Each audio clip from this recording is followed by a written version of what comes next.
Yeah, so we're gonna create a bunch of these platforms all across. Now, how I want to actually display them, like for right now, I'm just gonna display them as I guess like just shapes like this, just squares. And but I need a way to like store how they look in our eventual config, and then load them up. So if I work backwards, so we have our world, which like let's imagine the entire screen is the world, and then we have whatever on camera. Um, so we have a world. A world is going to be made up of multiple levels. So if I move like off, not just off screen, if I move to the end of the world and I complete the level, I move to the next level. So I need a way of transitioning from level to level. So the world has to be aware of all the different levels and then how they move with each other. If I think about this as something like Pitfall or Super Mario Brothers, then we've got we move across the screen, and then we can move. If we go onto the left hand side, that moves us to the level to the left. And we move off to the right hand side, it moves us to the level to the right. That would be Pitfall. If it's Super Mario Brothers, then if I hit the exit pole, the flag pole, then that then transitions me to the next level, which is like just a complete screen. Regardless, it's a complete screen wipe and reset. So if I want to do something like that here, our world right now, I guess our world is 5,000 by 5,000, but I'm thinking our world is actually going to be made up of levels. The levels will be something like 5,000 by 5,000 or 1275 by 720 or whatever our screen size is, or much larger or much smaller. It's sort of like we get to choose that. So I'm thinking that we want to take in. Okay, so if our world is going to draw the level, let's go into the world. We're going to have a list of levels. Um, but also we're going to have to like, they're going to interact with each other. And when we load a level up, we take in a single level. It's going to have to know how to get to the next level. So how would that potentially work? I would probably name the levels, and then I could have them be stored in a hash map, or we could have an index. If I use an index, then we'll use IDs, like index IDs. Otherwise, we can use a hash map with actual names, like maybe strings, or just like an enum. Probably strings, because then, if I have a string, then we can control it with the JSON file. And I can just say, oh, well, the name of this level is, you know, whatever, start, tutorial 1. Move on to the next screen. Now we're on tutorial 2. Then we're in like jump land, cave land, something like that.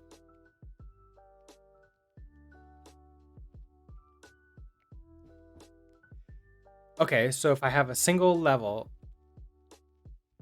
I want the ability to load that level. So that's going to be a function in here for like loading level. So we'd have something like hub function load level. This would have to take in a level, which would probably be its own type. This wouldn't necessarily return anything, but in here, what would happen? So load a new level into the world. So that means clear everything out of the grid. create a new. See. So like reset the grid, I guess.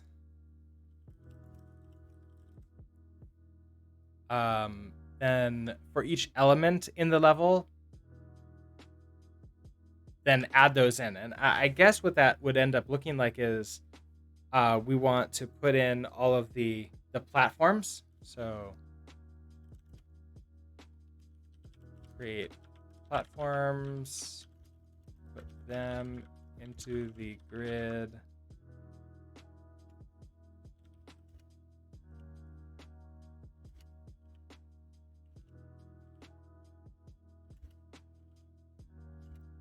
After we create the platforms and put them into the grid, we're going to want to like load up any enemies or items. So like load items, put into the grid, load enemies, put into the grid, load player, put into grid.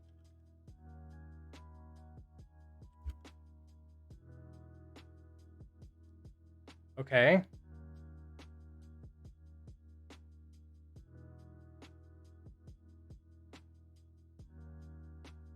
I mean, it's all nice and good to say this. It's obviously not, gonna work because level doesn't exist, which I'm kind of disappointed that Rust Analyzer once again is not yelling at me about that. Oh, there it goes.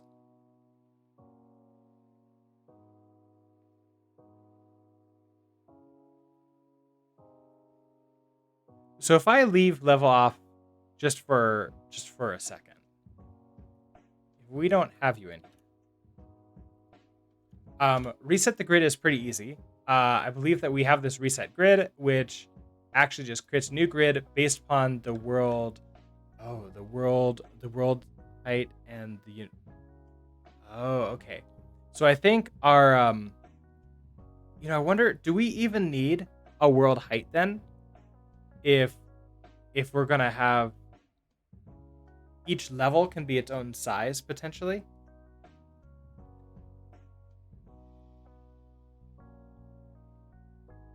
I'm gonna want to load the grid up based upon the level.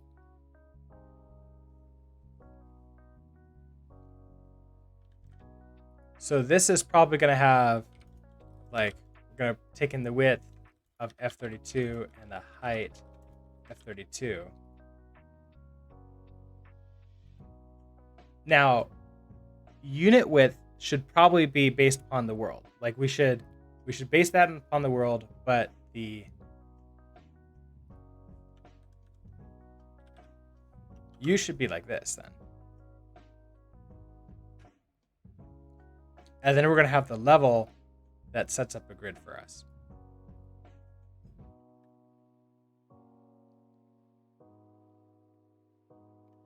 And so when we say show load level, we're going to take in a level, which is a type, probably a reference to a level somewhere. I only need read access to it in order to like get whatever this is. But then we know we're going to have a width and a height for this level. So if we reset the grid, we're going to say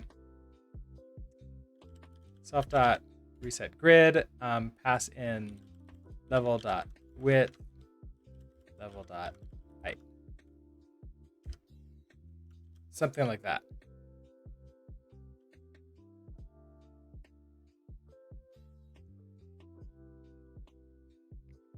So let's create a level and start like just making this work with it. And I guess we'll kind of like work backwards from there. Maybe even we'll just recreate this in a single level. So in our source, let's create a new. I'm guessing this is going to need to be a folder. I'm just going to create a new folder level and a mod.rs inside of that. And in the main library, we're going to load it up.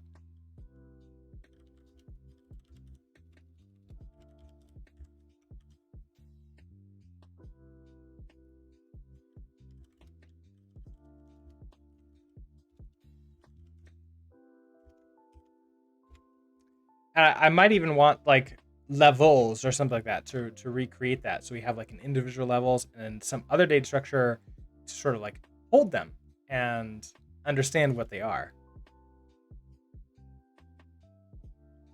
And that would be the data structure that holds all the levels. Like, or just does world do that? I don't know. Probably world would do that. That's my guess. All right, so we know that we need a width of an F32, and a height of an F32. To make sure that like if we change things, our test breaks, so we know that there's, well, our type system works with this. So I don't know if I necessarily need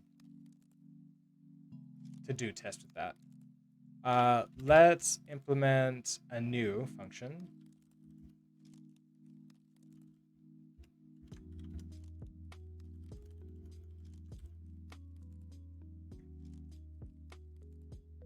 Okay, so when we're creating a new level, we're going to need to pass in the width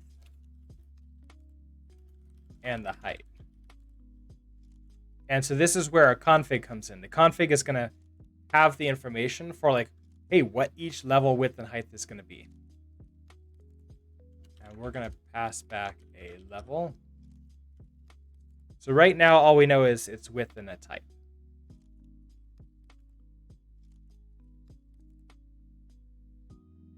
And that will just have to be good enough for right now.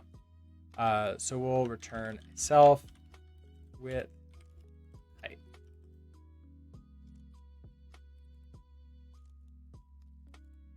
Okay, so back to world. Import you. Oh, you need to be public.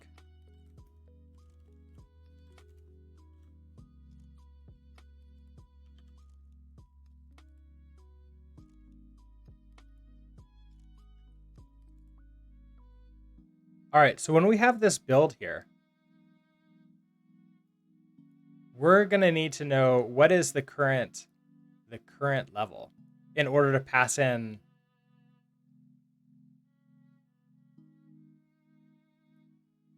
this thing. So we're gonna want to load level. So I think that's what we're gonna do. We don't want to reset the grid. Here we want to like load the level, which is the final step in creating the world. We are now ready to start the game. So we're gonna do self.load level, but then we need a level here. So if we need a level, then we're gonna need to store like the level in the world somehow.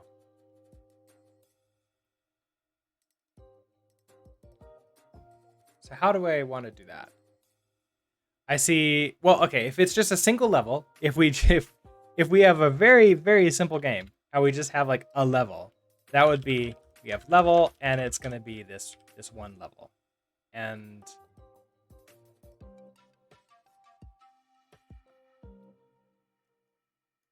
then we're gonna want, okay, so default.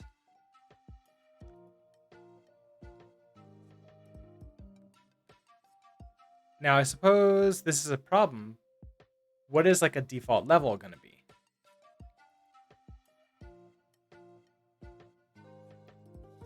So this would probably be like a vector of levels.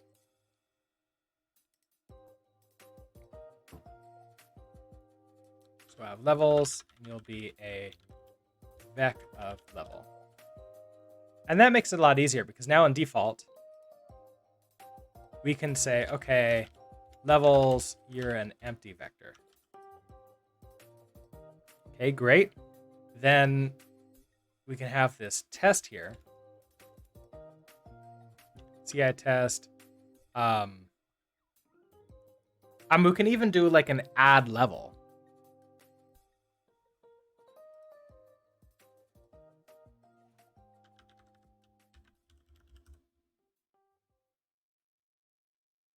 And so that way we can have somebody else is creating, or something else is creating the levels from the config and then inserting them into the world. Or at least the data structures for the levels. So like if we have add level, this takes in, oh, that doesn't take anything. So we're gonna have create our world.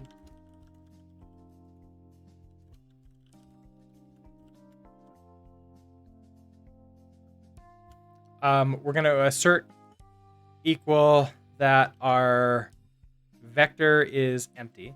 So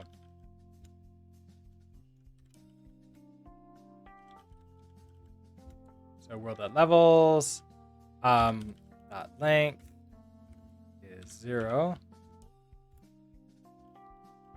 Then we're going to want to create a new level.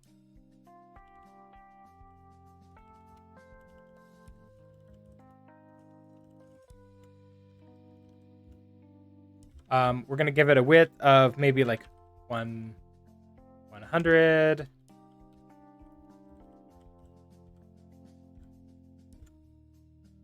Then I'm going to want to insert this level into, so give the world, okay, give the level to the world. So we're going to do world dot add level.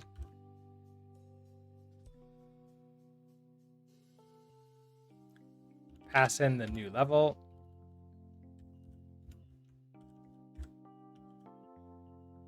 Okay, so you fail, so we need to make you work.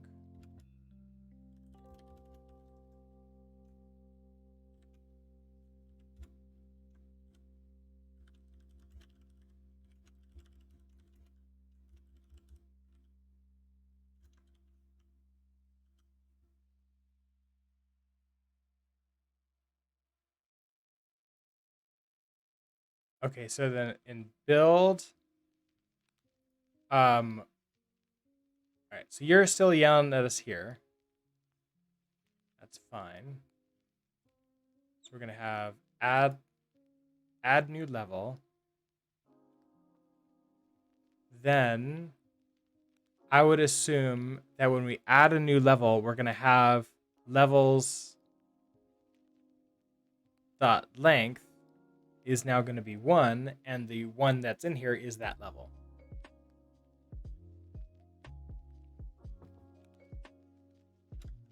So we can maybe assert equal what at levels position 0 should be equal to, and I wonder, I should be able to clone this. I should actually be able to implement copy and clone so that I can just compare this to new level. Several things broken about this. Okay, first one is we need to implement partial equal for level.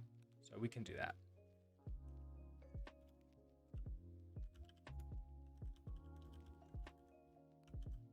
Okay, what's next?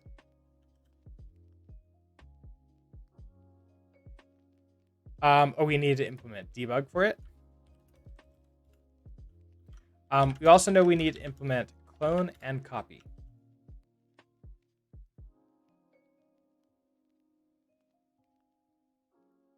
All right, so this says it's going to work.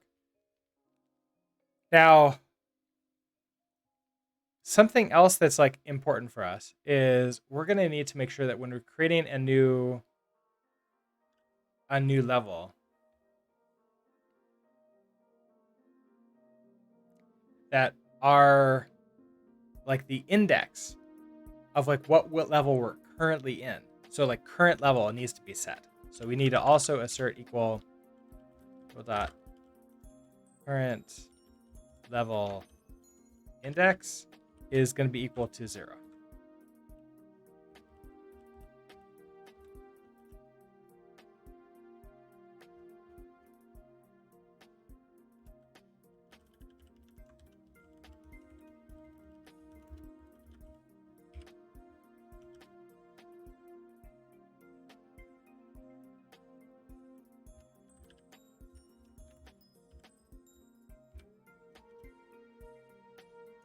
for right now, that's probably going to be fine for us to like assume that we're in current level index is 0 is fine. If I do want to have the world reach off to the left or reach off to the right, that's also going to be something we're going to have to, keep in mind.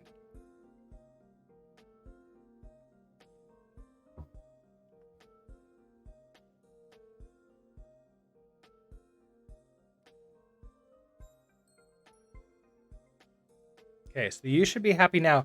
And then that finally means that with this load level, we can then say, instead of just level, it's going to be a reference to self.levels, self.current level index.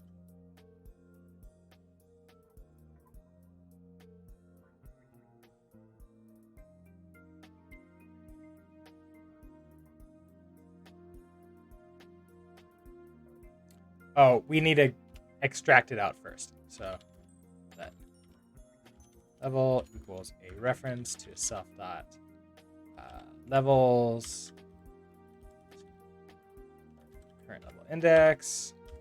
Otherwise, I'm just going to be constantly copying it by accident, and I don't think it's always necessary to do that. Immutable borrow occurs here. Okay, so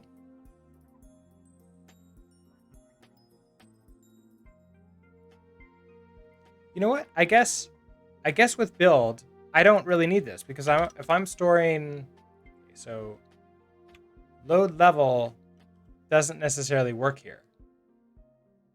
I just load level.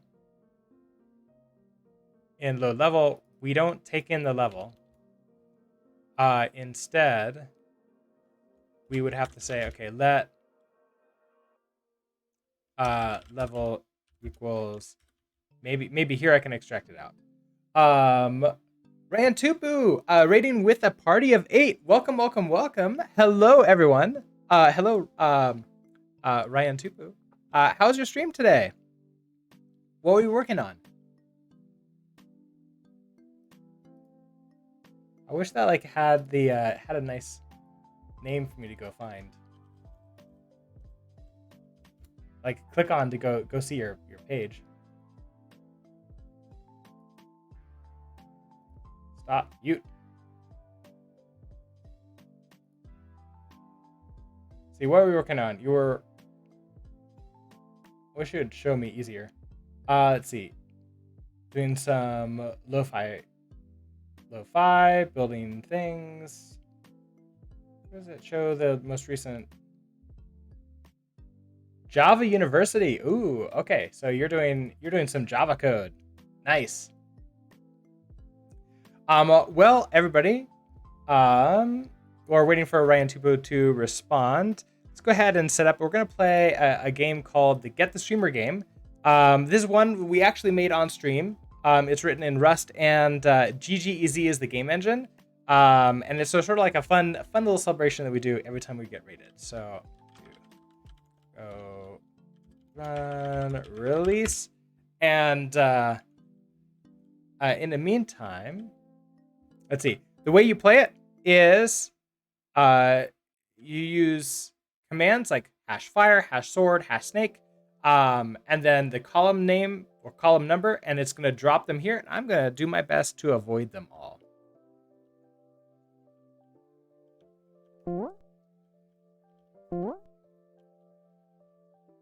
And in the meantime, I'll keep an eye on chat also.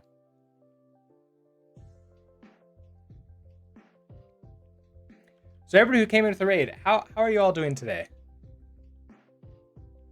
This fine Thursday that kind of feels like a weekend day.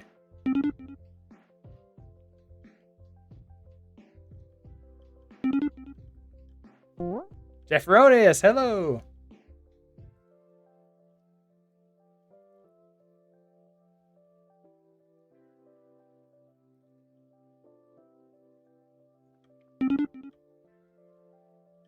I think it's just you today against me.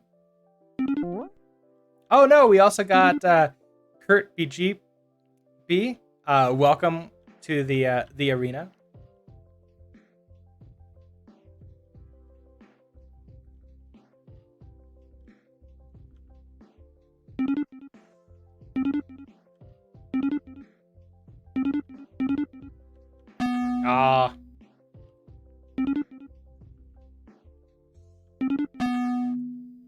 I misjudged that one.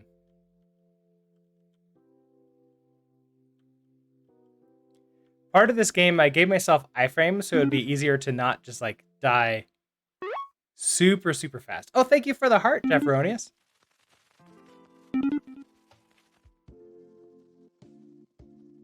Hearts have been very interesting in this game.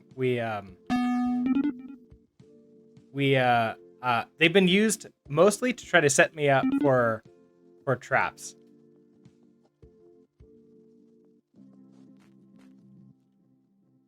Man, if I was good at counting these, I would know exactly when they're going to be going away and I wouldn't have to worry about them anymore.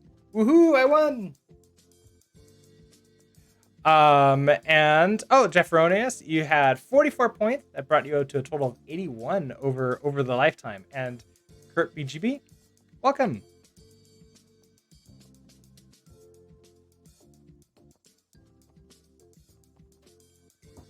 So that's an example of some of the stuff that we're doing right now. I'm trying to level up my skills. I want to create like a more of a platformer game. I tried making like a full game before and put myself into a corner. So I'm sort of like taking a step back, slowing down a little bit, and creating a template that I'm going to be able to use for like hopefully multiple games. But also like I have like the Pitfall clone as the game that I'm really targeting to begin with. But there's some changes to it I want to make it my own, so it's not actually just a Pitfall clone, but it's something like inspired by. And then that will be I'm also gonna hope to run it on a Raspberry Pi. But we're gonna see how that ends up working performance-wise. Getting games to work on Raspberry Pis are a little bit difficult because they don't have graphics cards, and their graphics engines are just not completely there yet. Although they're getting there with the Raspberry Pi 4. We have GLES 3.1, which is it's about the same that we have on phones. So if I could run on a phone, I can run it there, I believe. We're also programming in Rust because I like Rust, and I have a lot of fun with it. It's basically a nice, fun language for me to learn. And game dev is also a fun way. Like I consider it anti-burnout. It's hard, but it's also like so different from what I do during my day job that it's nice. All right, so if I have add level here, I want to add in our level. We don't need. Okay, so how low does that? Let's see. What was it? Load level. Load level. Load level doesn't need to take anything in. We need to. Okay, so this is gonna be reference to.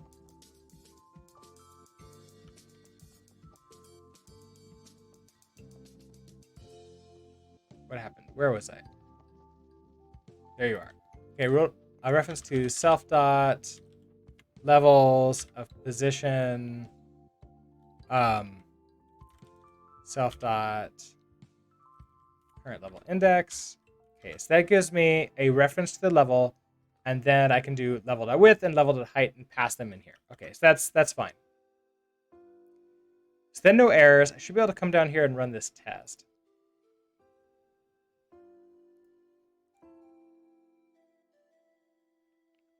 And we're expecting it to fail because we're not actually doing the thing that it's supposed to do. Okay, so test add level panicked at index out of bounds.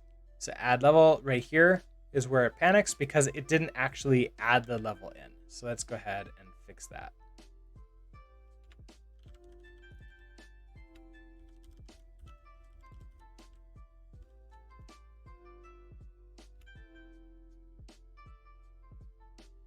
And we'll run you again. There it goes. Okay, so that passes now. Now we don't have a way to like move across any low levels, but now we at least have a way to create a level. So obviously a level doesn't mean anything if there's nothing in it. So we need inner level to, we just have like the width and the height of it. We also need to store elements that go in the level. So probably like the platforms themselves. And if I want to like store all these things separately, well, I guess that's one question is, do I want to store them separately, or do I want to just store them as like entities that we care about having in here, and like maybe they get stored here? Or it's just like a list of things that go in.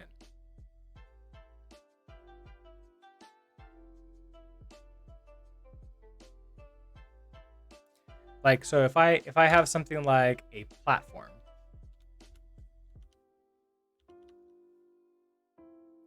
let's come back to here. So we want to store a platform in here, and we want to put it somewhere out here.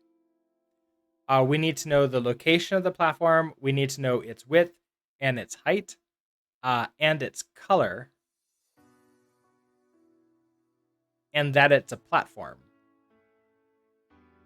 That's like 5 things.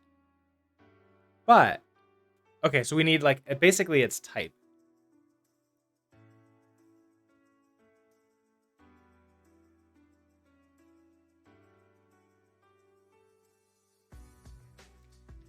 If I just have an array of like whatever elements go into a level, and the first element type is just going to be this platform, we know we need a location, a width, and a height. We need,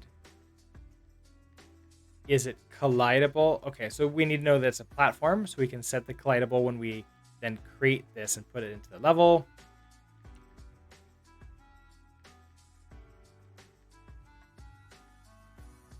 I guess that would be a type. So maybe we can have like level type.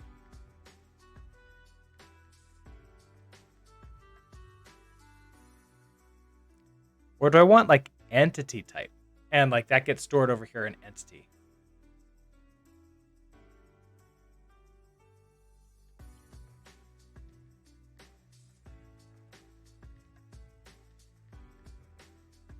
Let's first start storing this as like elements. So we're going to have, let's do this test driven a little bit. It'll help me like think through this a bit. Okay, so CI test.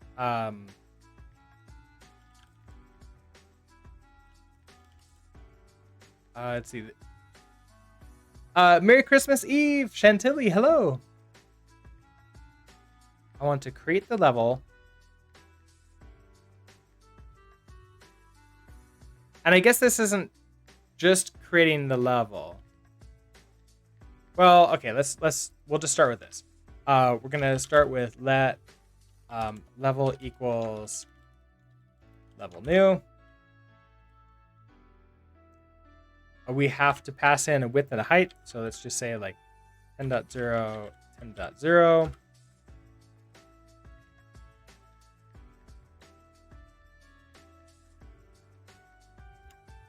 And then we just know that we have this width and height set to it. So we're gonna assert equal level dot width is 10.0. Assert equal level dot height is 10.0. But also, I know that I'm gonna want assert equal. I'm gonna want to pass in what goes in the level, and then it's going to have to like set up whatever these things are. So if I want like a single platform, that's going to have to be we need the width and the height,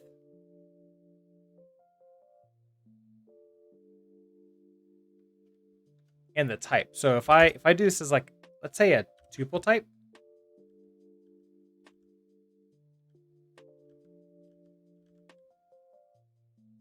I guess the question is, do I want to store these as entities? Like actually just create them as full entities, and they can be pulled from the level and just shoved in. And that way they're passed in as entities here. That actually might make a lot of sense. So if I pass in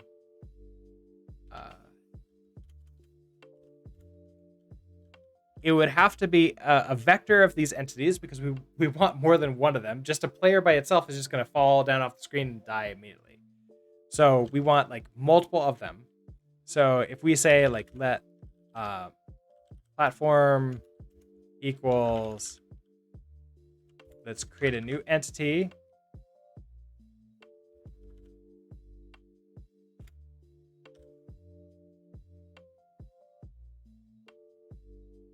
Now, if we look at this, okay, that creates it with the new default values. Whatever that means, I can't remember. I think it like just has nothing to it. It's like 0 height, 0 width, 0 0 location. But I then insert that into here. So we're going to have a vector of put in a platform. Then we're going to assert equal. Okay, so first of all, test-driven development, we've written enough code that it's now failing because we've added this in. So let's now make that pass. So we're going to take in the entities, which is going to be a vec of entity.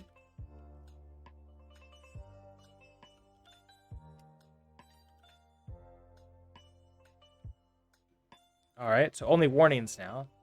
Then we're going to assert that the level.entities equals this. So level.entities, let's do the assert. Entities, entities, position 0 should be equal to this platform, which I don't think you implement. Copy. And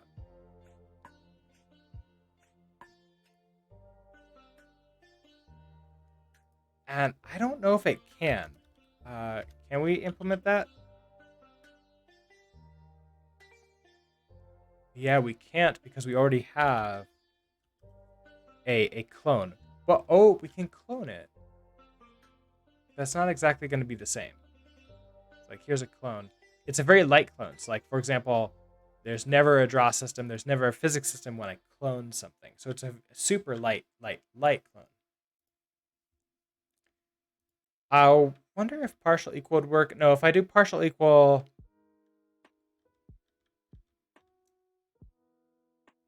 I think then we're going to have to say, okay, platform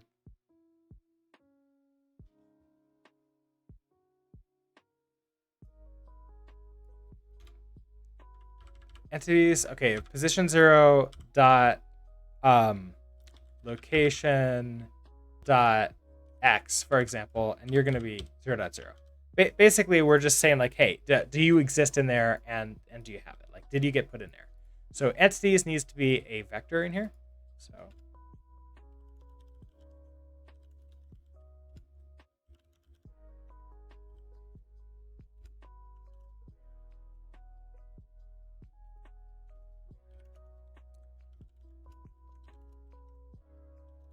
and so you'll be an empty vector.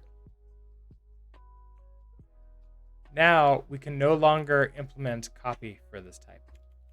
We can implement clone, but not copy. And we also can no longer implement partial equal. If I do partial equal, that's going to have to be like all the way up and partial equal everything. And I wonder if I can. I'm not sure yet. Okay, so entities equals this. Now we have an error here. When we create a new level, we also need to hand it the entities. So we can just hand it, it's an empty level for this test.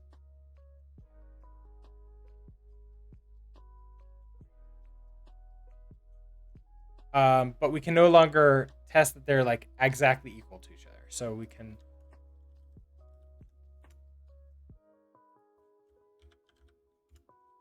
do that.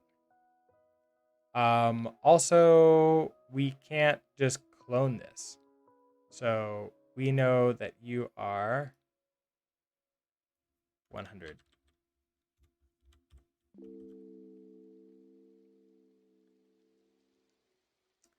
Strict comparison. This is going to be allow, could be float compare. All right, so then you're happy again. Back to you. And this is probably going to be Clippy float compare. Yeah.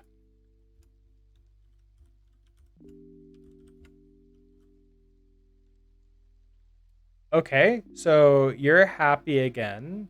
I'm thinking that this fails.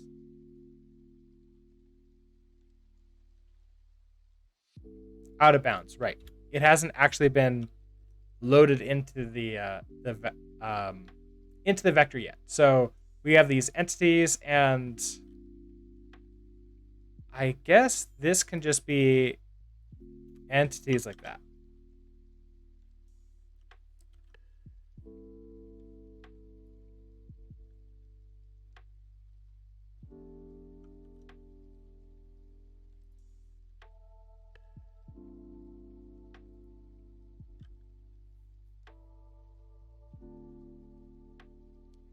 Now, what I'm not sure of is, do I want to do like a builder type pattern with this and have like where we create the level and then we loop through it for each of our config and then add the level in to it? That might make a lot of sense. Instead of creating like a big vector, I'm not sure. It's going to be easy for us to go back and forth with this, so I think I'm going to leave it as it is right now.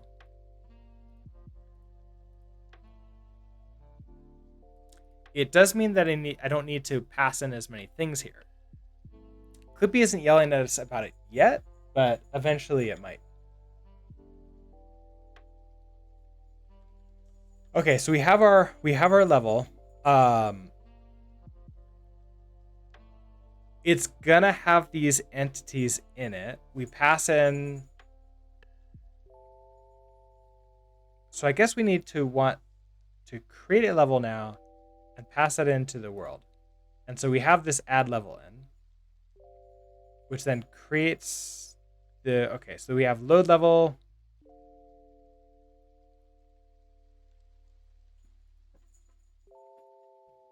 Reset grid according to this width and height. Then we want to, for every single one of the entities in the level, we want to put them in. Oh, so, okay, that's going to be a problem. The entities might have like a, I can't clone, I can't like do a deep clone of the, like the physics system or something like that. So we'd have to like recreate those for every single level.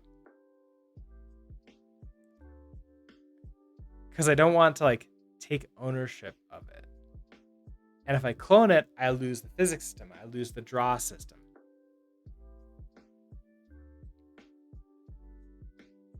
It does make me wonder, should I derive clone for everything, just all the way down? So what would that look like? The world is fine here. It's really these game entities. So if I were to come here and say, hey, entity, I want you to drive clone and copy. Then for this like impl clone, I want to take you function wise, take you out,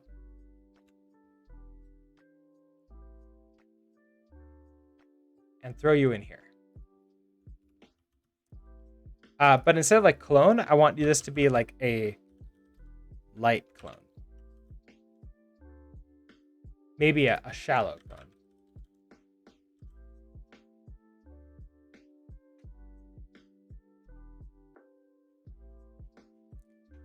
Now, you're not going to work because trait copy may not be implemented for this type. That's lovely, lovely information. It doesn't really give me much to go on. I wonder if we're going to get a better... Like, it should be telling me, hey, I can't do that because vector 2, I believe, will implement clone. F32s definitely will. But these option box-dyne draw systems won't. Like, that will have a problem. So I wonder if that is going to tell me something better here. Yeah, okay, so this field does not implement copy or clone. So that's a problem. So draw system and physics system. So we need to go into the draw system here, go into mod, and here where we have self debug. Can I do, is it cum or is it plus? Is it clone, copy?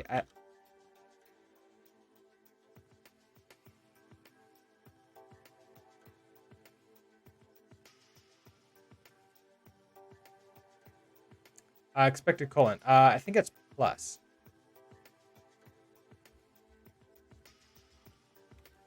It's plus, yeah. It's not too often that I do this, so that shows that. Okay, so now we've set that the draw system needs this. So if I now go, well, hello, Zilby. It's and definitely interesting.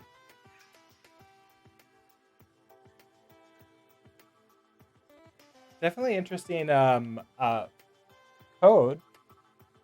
Not exactly sure that's really what you want. Oh, you want to play. That's what's going on here. I don't have any toys for you down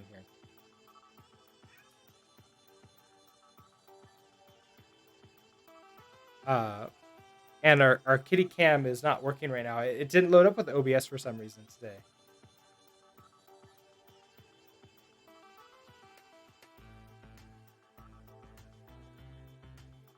Kitty Coder, yep, exactly. He's not the best, but he's young. I'm sure that he'll get a handle on it soon. Here, you can play with your treat over to the ring. Here's a box.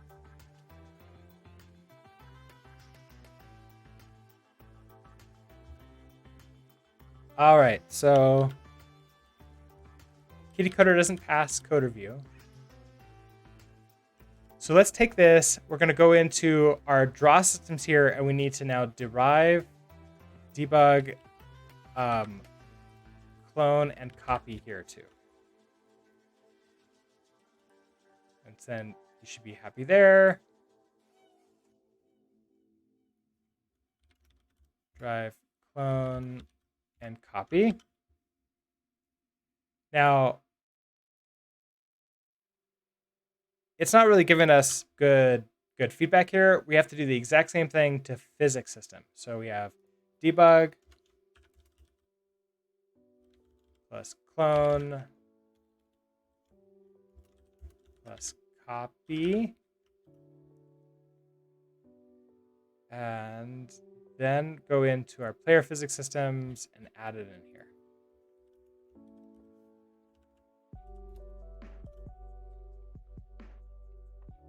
Now you're still yelling at me.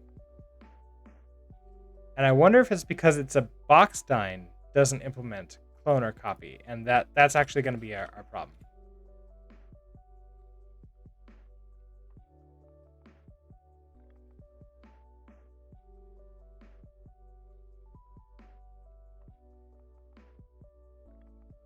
So now that's copy. What if I don't actually like implement copy here? Okay, so if I do that, let's take away copy. We'll just do clone.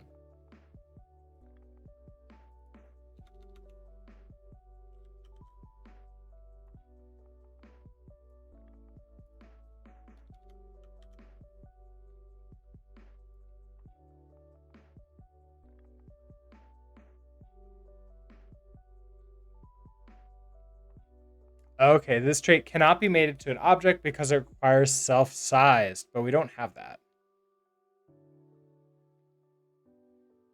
Because it's dynamic dispatch, we don't exactly know what it is. And that's our problem here. And that's why I can't do I can't have entities be stored in level because I can't clone them. If I allow them to be removed from the level and then we lose ownership of it, uh, what that's going to mean is we're going to I'm gonna have to like recreate them at some point in time. Otherwise, we can never go back to a level again. And I've always not liked games that don't allow you to go back and revisit levels. Sort of like we're gonna have to blow up every single city every time we visit it, and we move on to the next one. That seems not the best design. But okay, so I think we're gonna have to undo a bunch of stuff here. So we're not gonna be able to do a clone because we're doing dynamic dispatch like this. So this definitely lets us know that what we need to do here is, so you're not going to do clone. So you should be happy again. What's happening?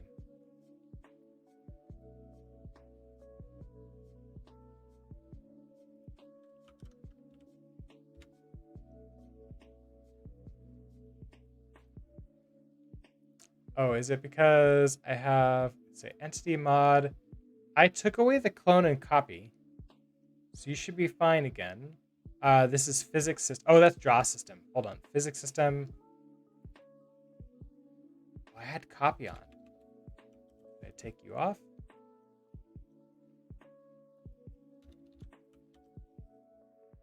Would clone work again? No, it can't. It still doesn't like this. So you go away. That means we won't be able to clone levels. Although, hold on. I have an idea for the level. Physics system, let's take away the clone.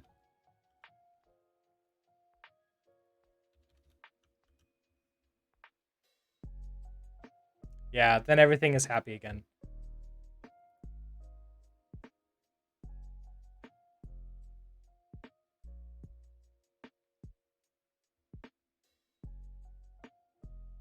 This is going to be a light.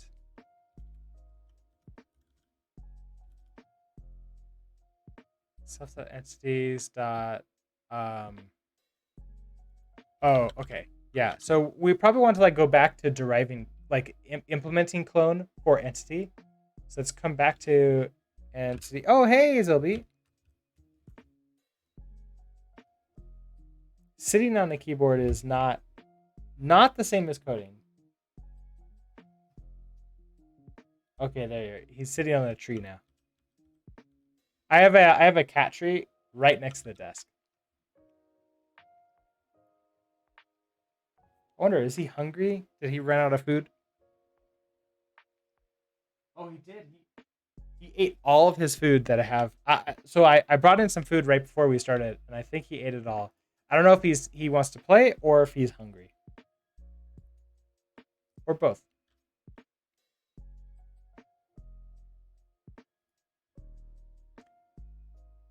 Okay, so we have world. Okay, what's happening? What are we upset about? Right, we can't clone because we have entities stored in here. So I'm gonna take that off right now, so at least we don't get the errors in here anymore. So world, you're getting okay. So clone from slice.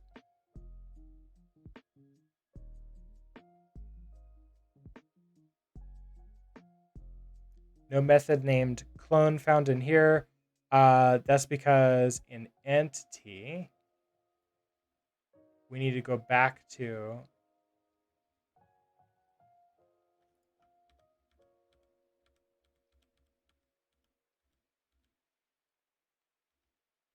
back to this. So now we're implementing clone for entity again, and no more errors. Okay, so we're back to where we started with this. Here's my thoughts for this. Is instead of us storing an actual entity in a level, let's store all the parts that make up an entity. So what do we need to create an entity? This is where we need to know. We need to have its location. We need to have its width, its height. We need to have a draw system affected by gravity, like which physics system it is. So the draw system is going to be based upon the type. So we need to know its type, its location, its width, and its height.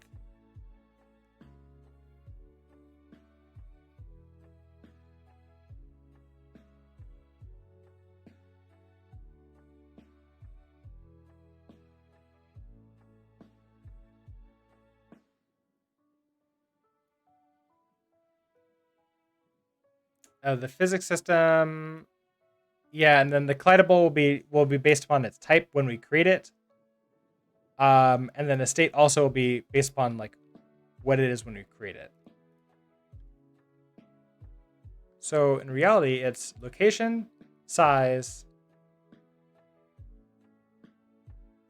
and type. That's what we need. Location, size, and type.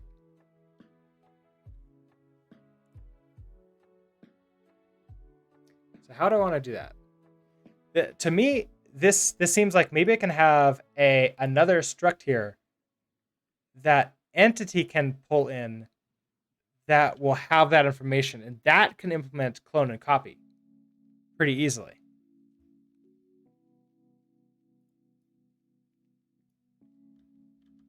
It's like it's the core information for an entity, really.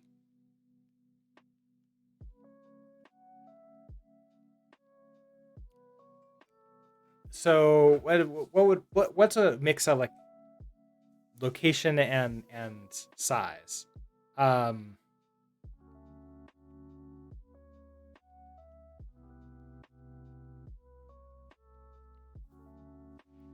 don't know what I would like call that. Like just the data for it, like core positioning information, maybe position.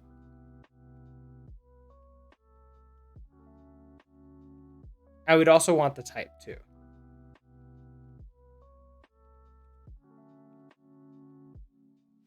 Let's start with type. That's the easiest. So in entity, let's actually create a new file in here. We'll call this entity. Entity type s.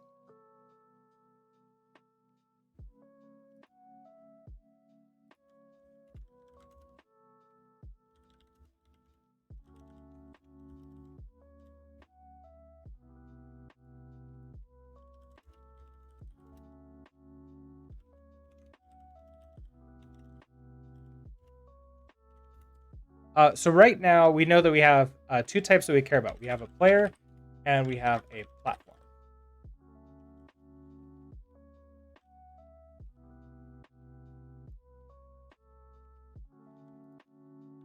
Now, other things that we care about is this like entire positioning thing. So if we take our type in though, if we add that into our level,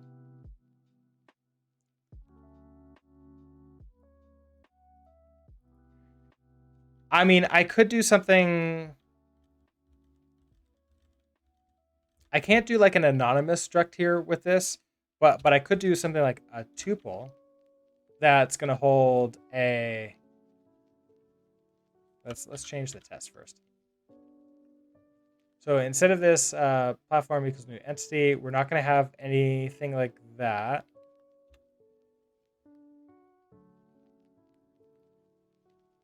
We hand it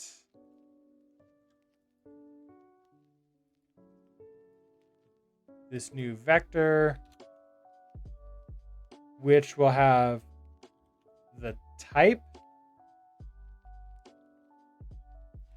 I don't think I want to use like a ton of hash maps either. I don't think that would make sense either.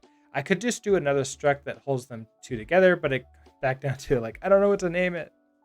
It's hard. Naming things is hard. Okay, so let's just do type first. So this, let's do that our platform is going to be equal to a tuple entity type platform. And then the second thing is we're going to have this position thing. Let's do platform first. I'm going to pass you in here. I'm going to take ownership of that. Then platform equals this.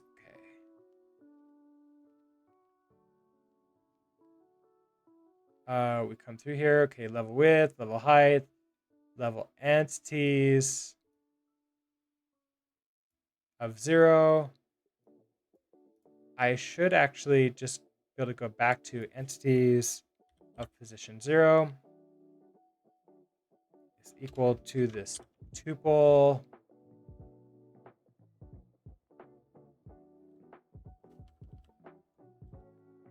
I mean, in reality, it's like entities of 0 dot 0 is going to be entity type. Okay, so we probably want matches, right? So assert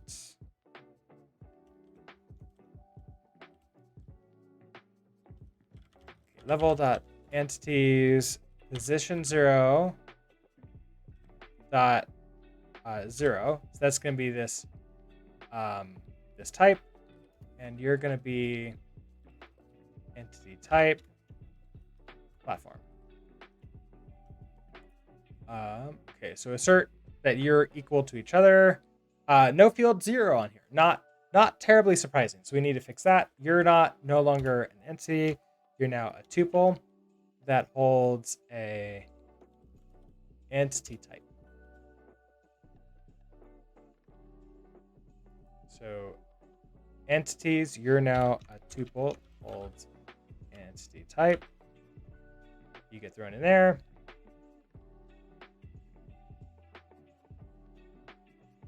Could not find any type in entity. Probably because I need to save the file. No field, name that. Okay, so level.entities. We passed in this tuple here. Can I remember? Is it?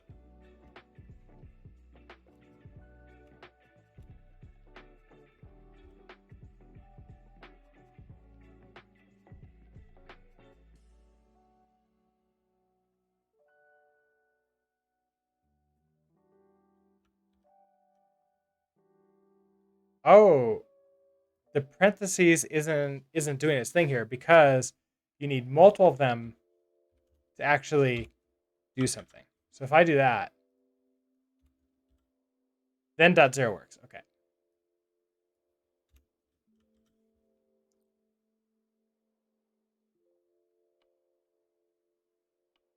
Found a tuple. So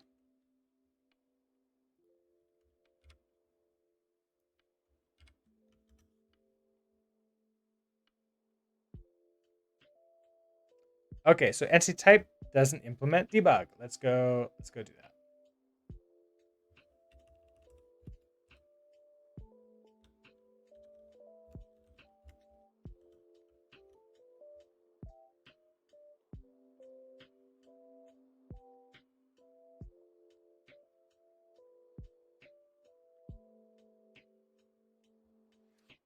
Not might be missing. Okay, so hold on. What's going on here?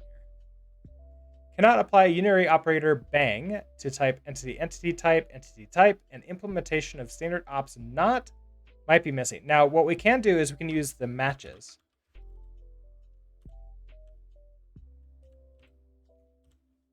And will you be happier with this? Matches is a macro. Yeah, okay, so that's happier. No more errors. Do you work? Okay, now we have errors. We just didn't have it for a second. All right, so get all cloned. This is implement cell, get all cloned. Clone from size.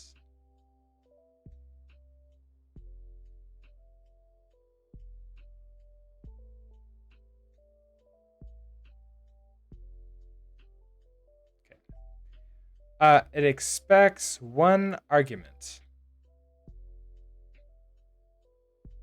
One from slice. So that's for self.entities. Use a vec of entity.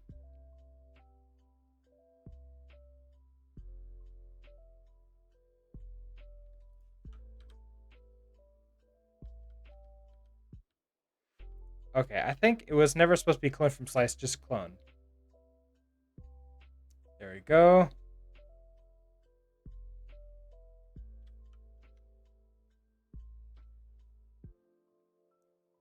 Rerun you again.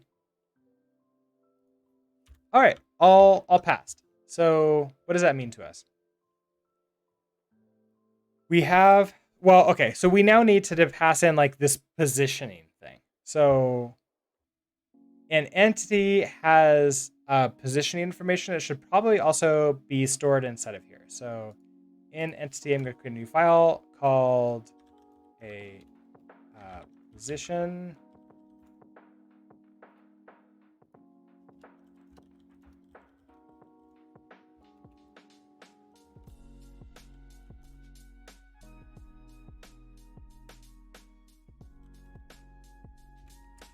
Okay, so we know what this means. We need a location, a width, a height, and that's it. A position, a location, a width, and a height. That's it. Everything else, yeah, okay, so so if we do a little bit of test-driven development here.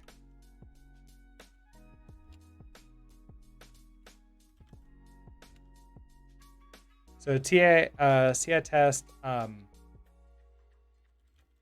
creates position.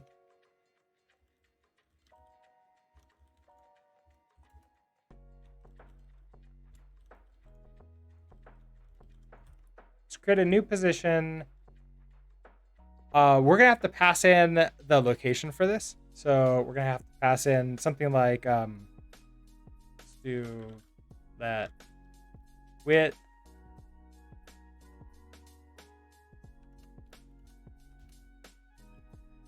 .0 height was 15.0 and let location, so like our x equal to do like 5.0, y equals 20.0. So if I do something like pass in the x, the y, the width, and the height, so you're obviously going to be unhappy because we don't have that.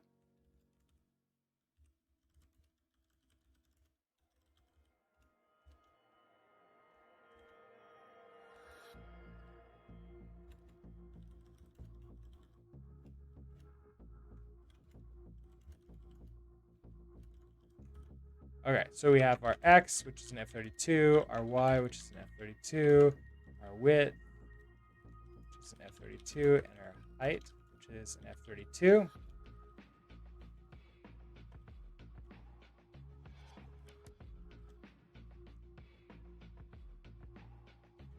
Now we're going to want to assert that all these things are set properly. So assert equal position dot width is our width. And now we just start adding these in.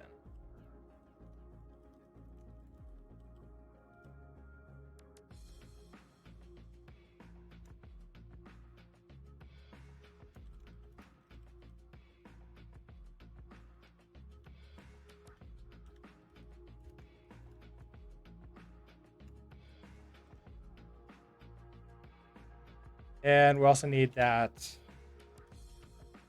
allow clippy float compare.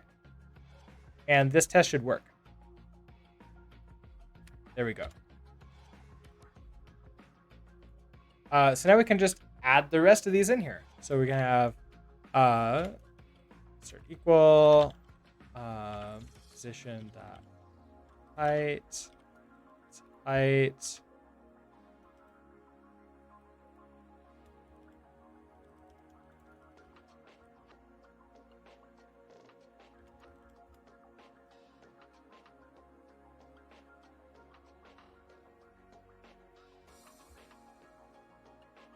Once we have that, now the location is going to be interesting. We want this to be a vector too. So I want sort equal position dot location. It's going to be an algebra vector 2 new with the x and the y.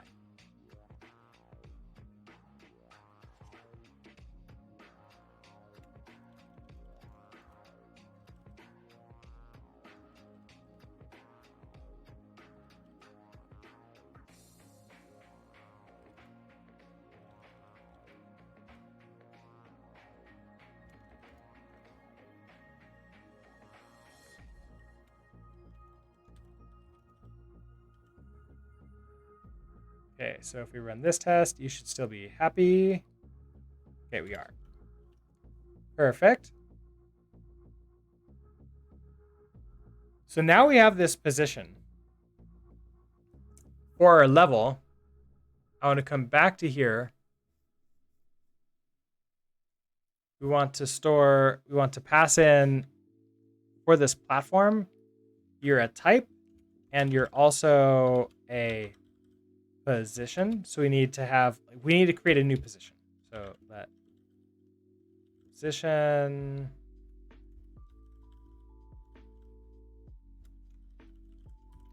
hand it like this. We don't really care what this is because we have the test to like sort of make sure that that's all set up properly.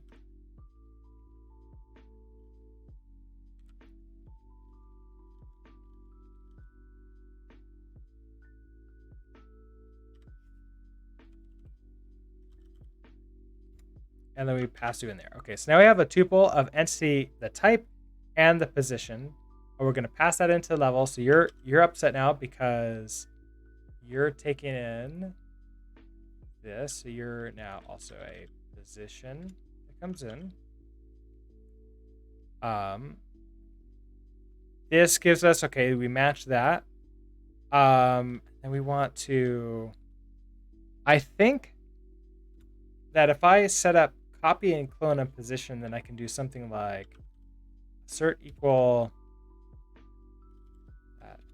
level entities position 0 dot 1. You should be equal to position. So right away you'll tell me, hey, you gave unknown what there. So going to be a position there.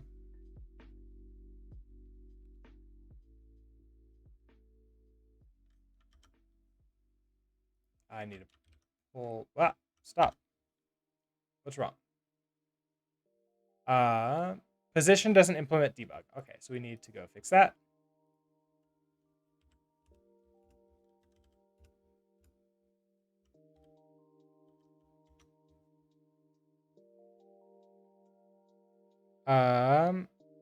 Partial equal is missing for position.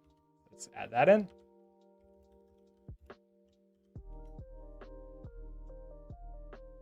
Now what? Move here because it doesn't implement copy. So let's also add in copy and clone. No more errors. All right. Does this work? It does. Now, if I don't want to like have to add all of this stuff in here, I think the easiest thing for us to do is for position, also derive default.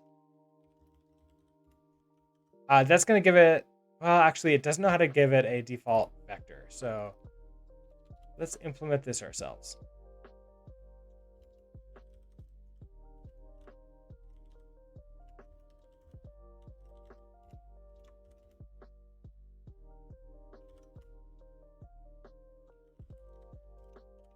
All right, so for the struct fields.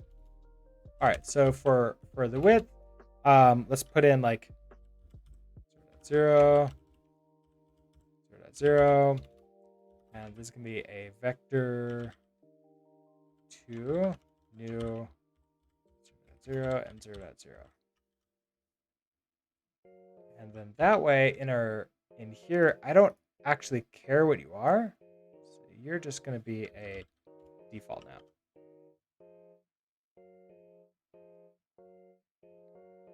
And everything else should still work. It should still be happy. And we no longer need entity. All right, so we have our level. It's going to be basically the information that's needed to create entities.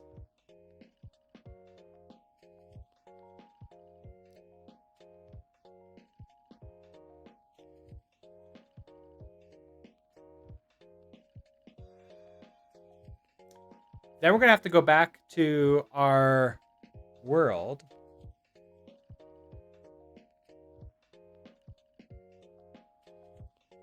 When we load this level, sure, we're resetting the grid to whatever the level says.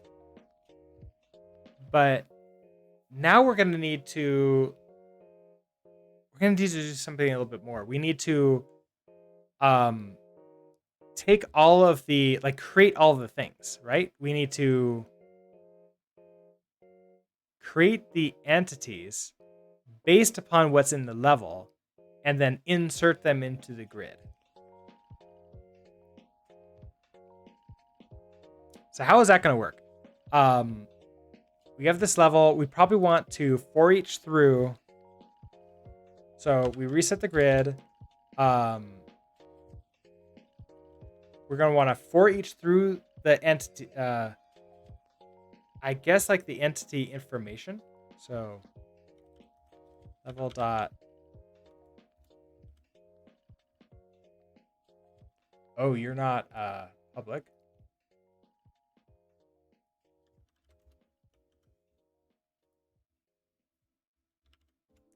Okay, so turn this into an iterator.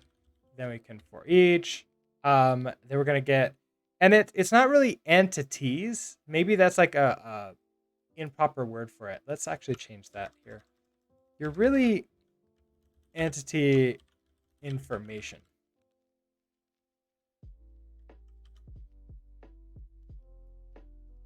or entity data.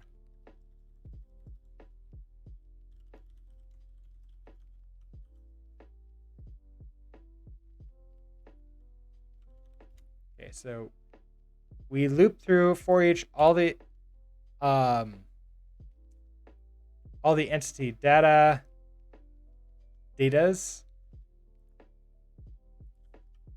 So that should be multiple of them.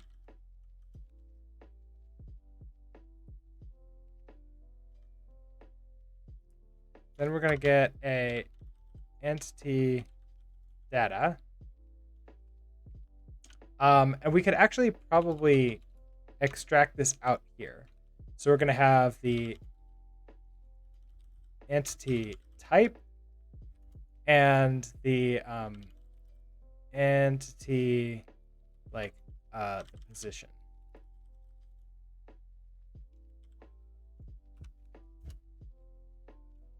Okay, so based upon that, we now have our type, we now have our position. We can now create our entities and insert it into the grid. What is that going to look like? We're going to say we're going to have to match off of the entity type.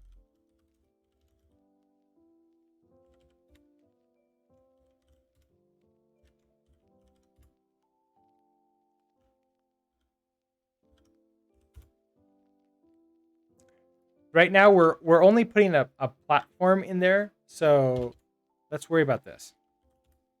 If we have a platform, we want to create the platform and insert it into the grid. So that means we want to create the actual entity for it. So that's gonna be mute platform equals entity, create new, and then we're gonna add things into that. So we're gonna say platform equals platform. So dot. What do we have here?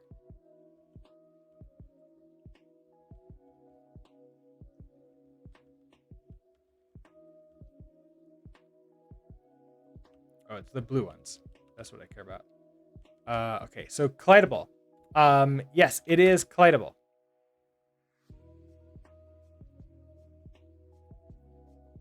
In entity collidable, I don't need to pass anything in, right? Oh, it's set collidable. Hold on. I'm looking at the wrong things.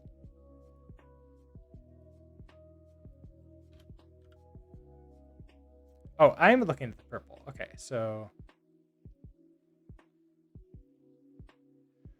Okay, set affected by gravity. That's false. I think default is false too. So set collidable.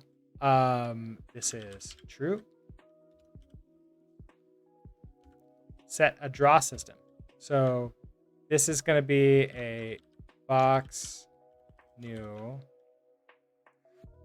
It's going to be a platform draw system new. Then the color is the only thing we care about here. Ooh, right. So we need to store the color in the level too. So if I make you just white for right now, but we need to add in the color to the level.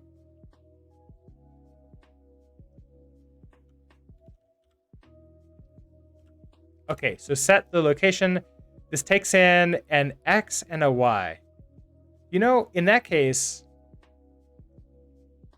we can just store X and a Y in the level too, can't we?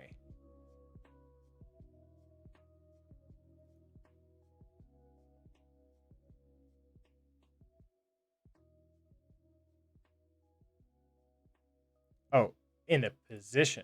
So the position could just be, instead of this X and location, we can just do X F32, Y F32. That's probably the easiest thing to do here. You're going to be an X, Y. Default will be the same thing. So X is, you know, if I do that, now I bet we can derive default. Yep, you're happy now. Okay, so position dot X is going to be X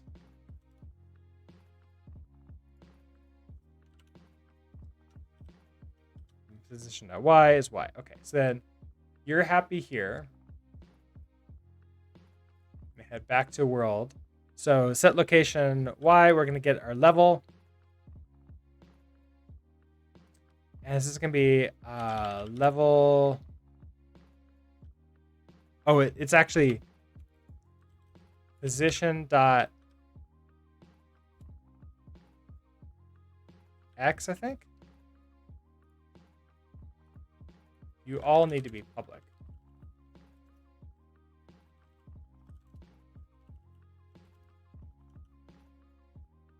So position dot X, position dot Y.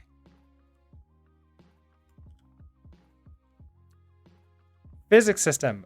We have no physics system for this. Where's the kitty cat? Kitty cat was here for a little while and left. I don't know where he is now. I think he got bored and wandered off. Maybe I'll go take a break and see if I can find him. Also, I can find some toys for him too. Bring them down here. Okay, so set size, width and height. This is also going to be part of the position, right? So we have a position dot width, position dot height.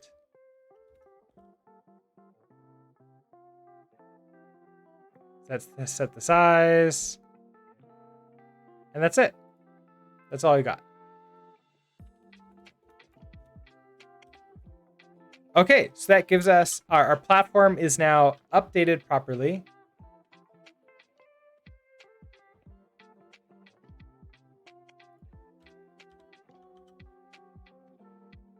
What are you yelling about?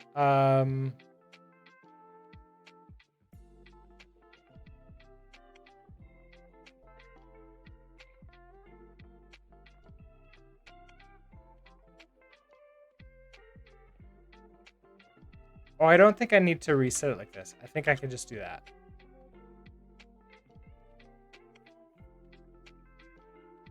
Now, I want to take this platform and insert it into the grid. So that's going to be self.grid dot insert. What do we have?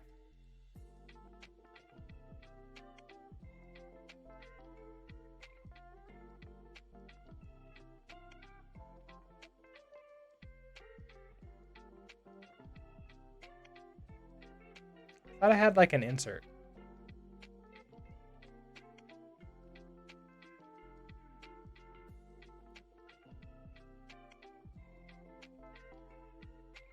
I do have an insert. Okay. Grid dot insert.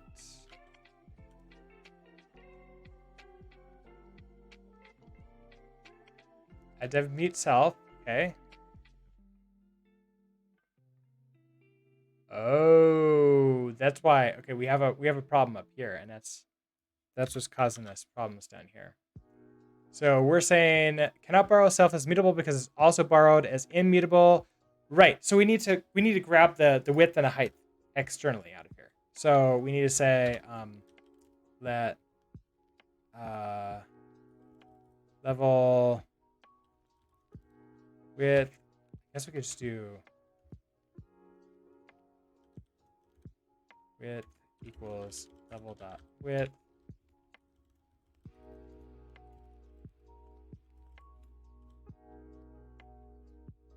Then become width and height. Cannot borrow. Dereference self as mutable because it's also borrowed as immutable. So reset grid takes in this width and height there. I don't want to.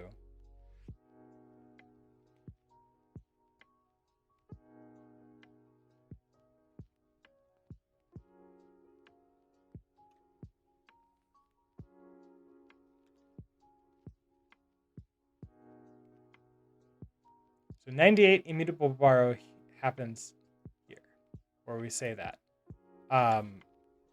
Can I just do that?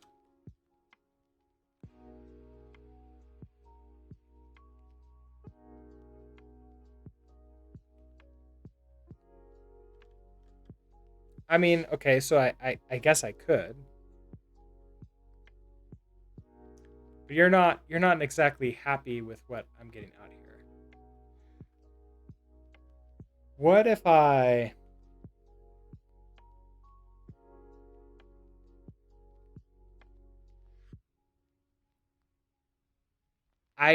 could extract the information from level.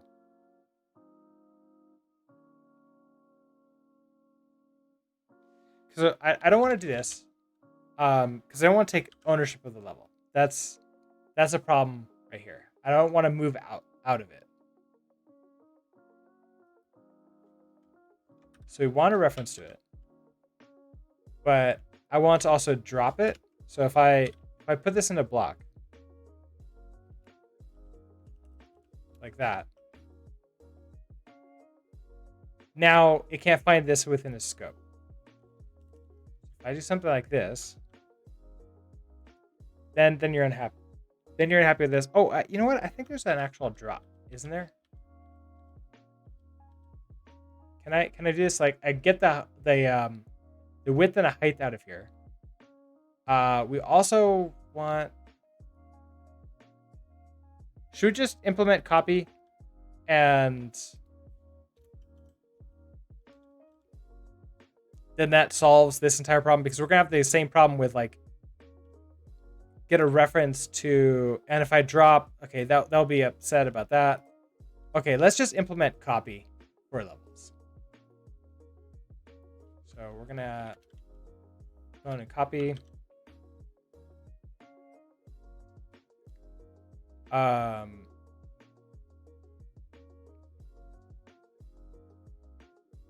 Copy may not be implemented for this. Why not? Will you tell me why?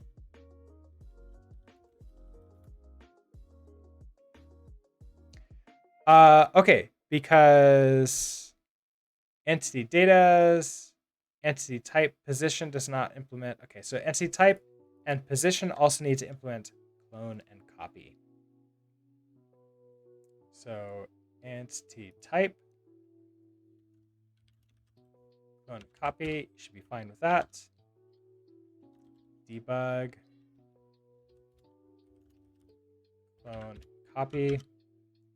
And then position, you also, oh, you're already doing that. Oh, you're still upset.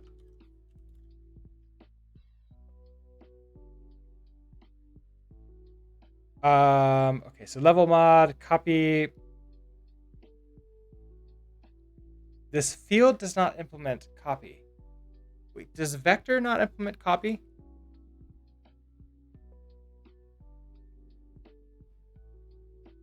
Is that our problem? Does vectors not implement copy?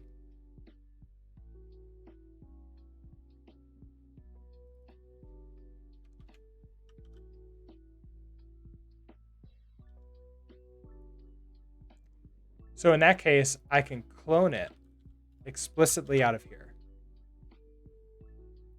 And then we should be happy. And I don't need you anymore. We can just do level dot width and height, grab that out of there. Then level dot entity datas. Okay, so then we're gonna iterate through this. Hopefully it should be pretty lightweight, so it's not gonna, and we're not gonna do this very often. We create our entity and then we insert it in. So now here we should be able to do self dot grid dot insert.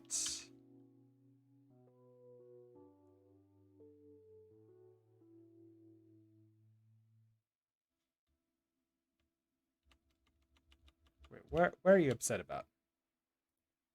Okay, we're in this for each. We're in here. Grid dot.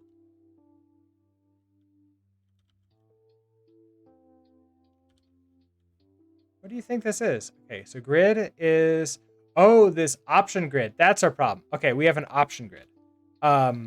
So if let some grid equals self dot, and we just want this to be a mutable reference to self dot grid.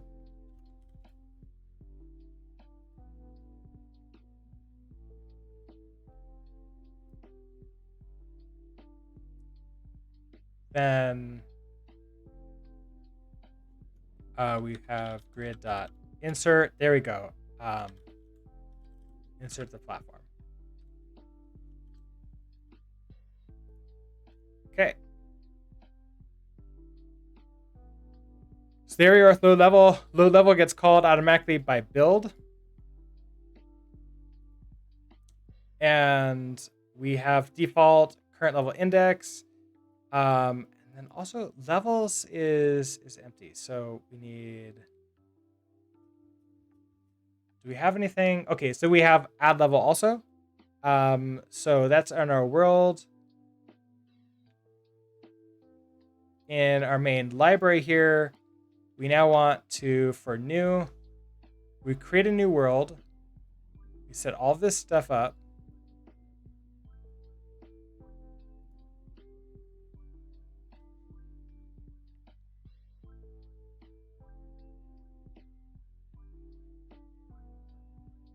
We're creating a player. Okay, so that eventually we're not going to do this with the player anymore. But instead, okay, we're going to have our platform.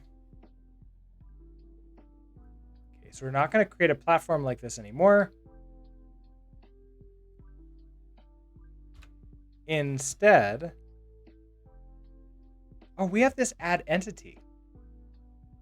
Oh. That might have made that easier.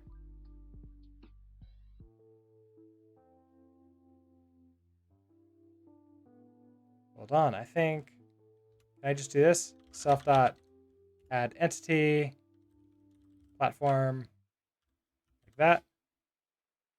There you go. That handles, okay, we've already abstracted it out. We just need to remember that we have that function. That should add in for this. Okay, so what are you yelling about? Nothing. Oh, it's just telling us that we're in it. That's fine then. We might want to put this out into its own function. That'll be fine. We can do that later once we like figure out exactly how this is going to look. Our color, we need to add that in. But let's actually see if we can get this displayed to this screen. So that means in our main library, instead of us creating a platform, we need to create the level and add the level to the world before we build. So we have, here's this world build. We need to add the level in before this. So we're going to do that level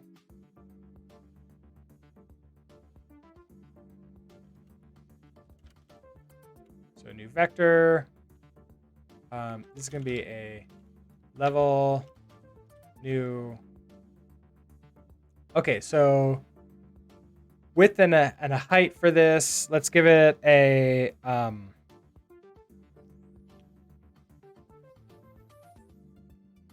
let's give this like our 5000.0 1000.0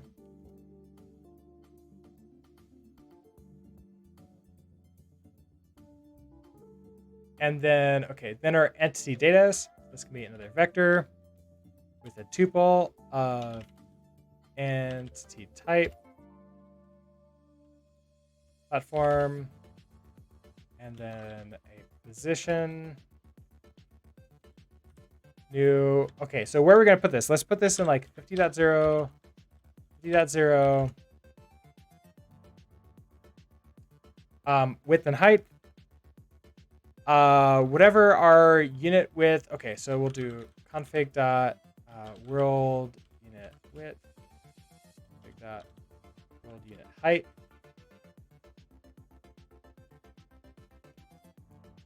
And I think that gives us, I mean, it's one level. Obviously, this is like not ideal to hard code this in, but we're gonna try to put this into our config eventually. Okay, so we have this levels. Let's now add the levels. So add level. Oh, okay, that would actually just be this level here. Oh, okay, so this is actually easier.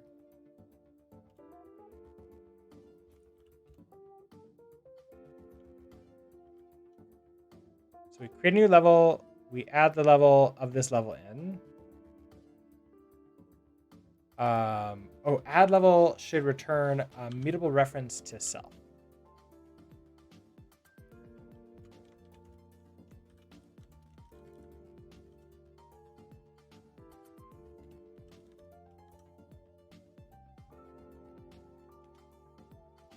All right, you're happy. Could that be enough? We've done a lot of coding here. I'm not exactly sure this is going to work. Um, but let's find out.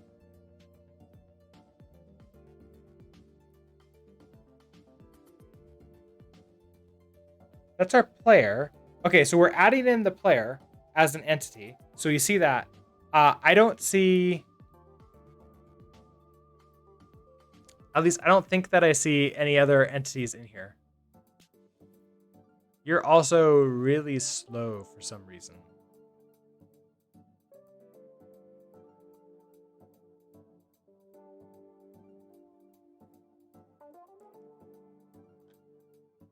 Let's put this out a little bit further.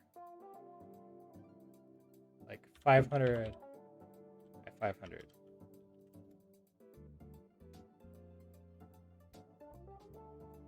Hey, look at that. There is our... Oh, that's why it wasn't moving. It was on top. It was like over the level. It was colliding with it constantly. So we have a platform. All right. Let's store the color in the platform as well. So in this level, entity data. So this is going to be a little bit interesting. Okay, so if we have entity data,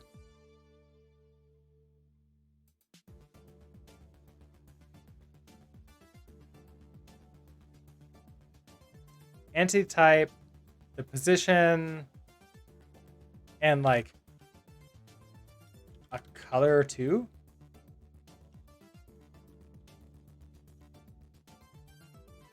So what would that look like? That would be, okay, we have platform, entity type, platform, and then if we want this to be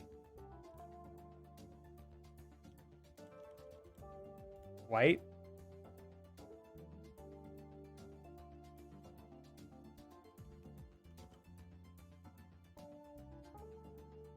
So in platform, you need to take in,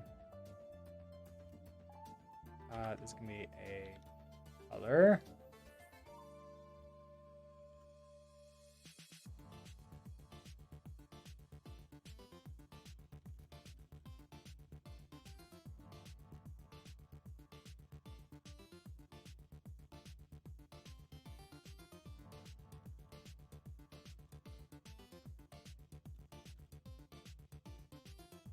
So entity data position 0.2 is we expect you to be white.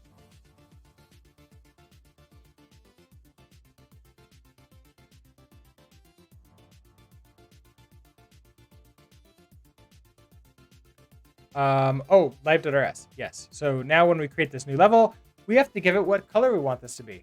So we have to also say platform right here. You're going to be a color new. Let's make this green.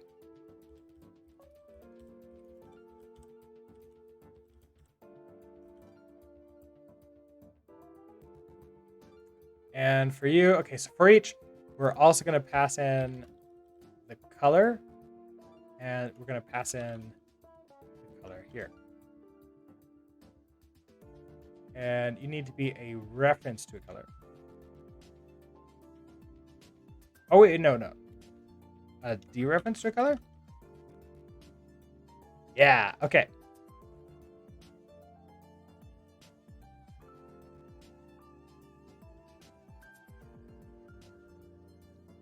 So now back to our level. You should pass the tests. Good. And that means when we run this again, we should see a green square there now. We do. Okay. And we see this outline border, and that's just because all entities have an outline border right now. So if I wanted to create multiple of these, I could just create a bunch of them all together. Now, this being said, this level is getting a little bit out of hand with the tuple. I'm not sure I really like it too much. I sort of feel that entity data, like this, should be a type on its own. It's like the level itself is like has a width and a height, but then we're gonna have like a bunch of entity components. Like the entity, something that stores like its type, its position, and its color. Now, if we go back to entity here, I feel like we want to store this like it could be all together. Well, hello. We have a kitty cat again.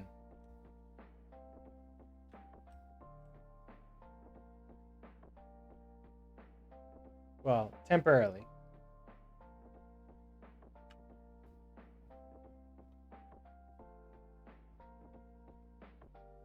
You're gonna hang out with my mouse. All right.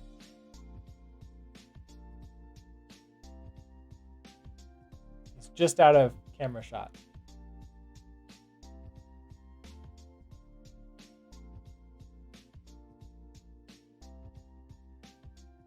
All right. So, what does this mean to us?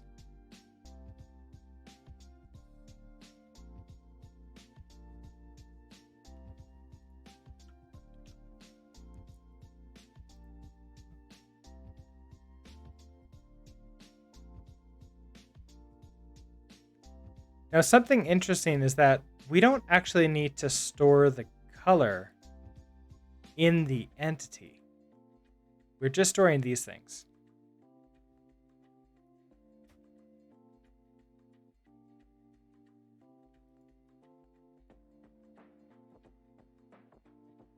So maybe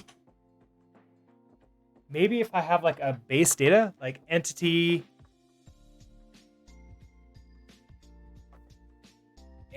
data,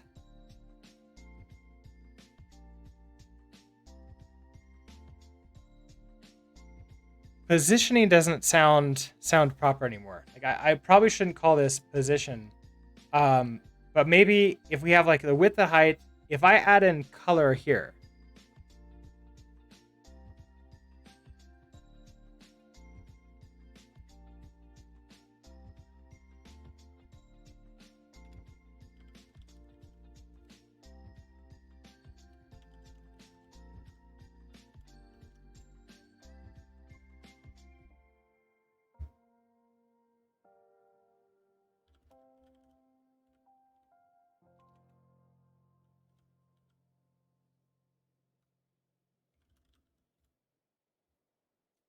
then we'd also assert equal position dot color. It's going to be color. Now you're going to yell at me because we don't have a color in here.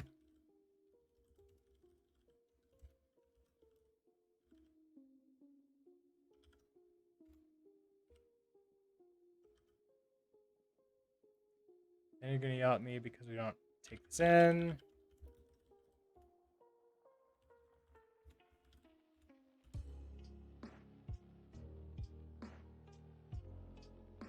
Oh, and now, of course, it doesn't know how to do derive default from this. So we're going to implement that ourselves.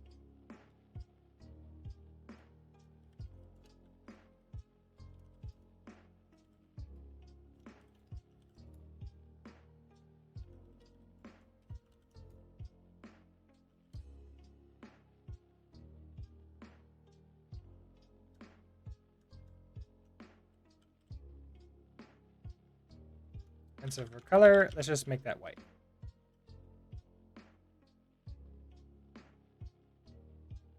Okay, now I've been sort of not changing the name yet on it, but I think that's because I don't know what to call it. I it's like the majority of like the entity data.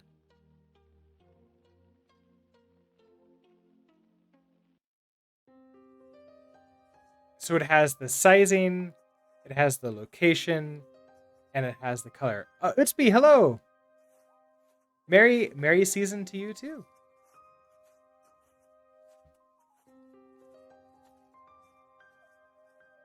What do I want to call this? It's like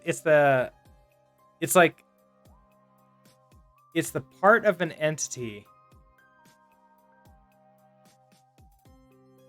like it's all of the entity data except, well, the other part of the entity data.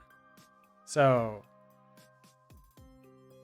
it's things that like make up an entity.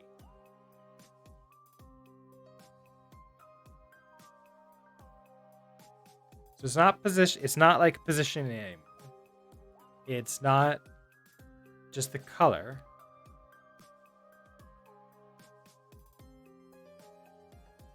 What do I want to call this? It's basically these three things plus color.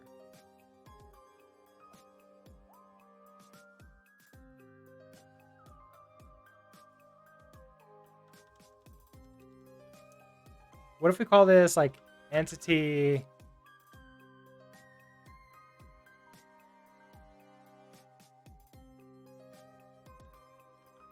I mean, entity data. I'm not happy with it, but I guess I'll use it for right now until I eventually figured it out.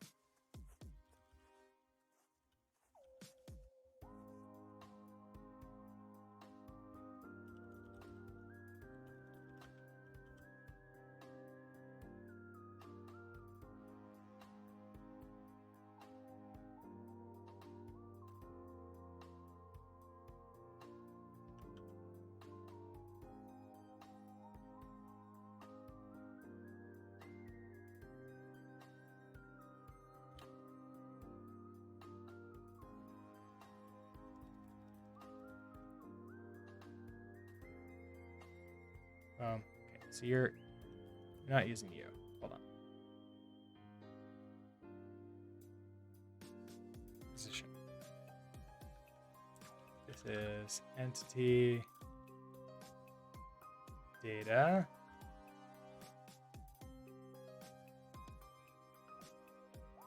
And back down to you. Okay, so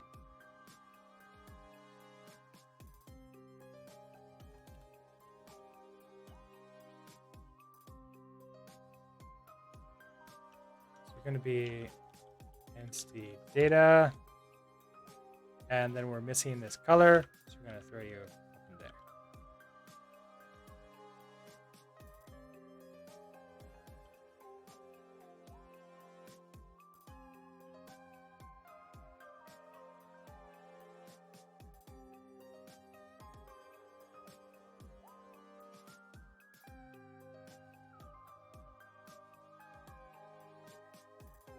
Oh, and our entity data can now hold the type. Okay, so hold on. All right, let's go back to level here. This is gonna make it a lot better. I promise.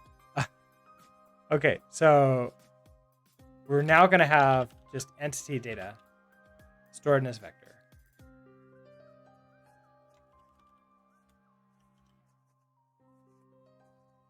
That's just gonna make it a little bit simpler here.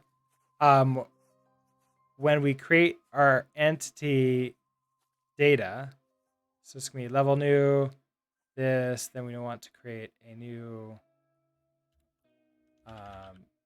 entity data, new, and this is where we pass in, we need the type in here too. So you're gonna be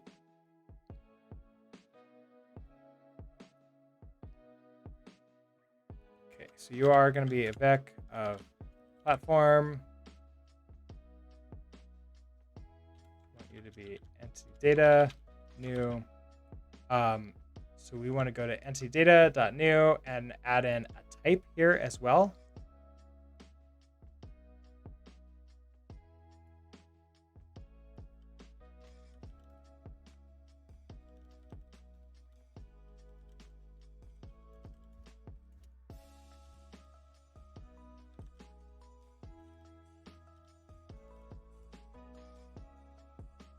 And we'll throw that in here.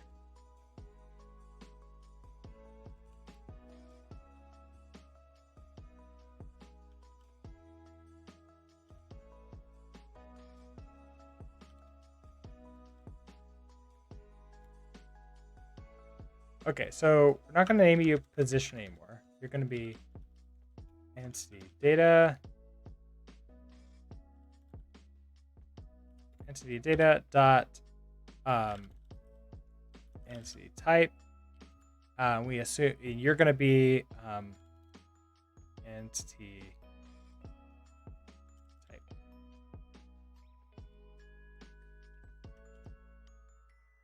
All right, so you're unhappy, obviously, because we don't have this entity type being passed in here. So let's add you in to new.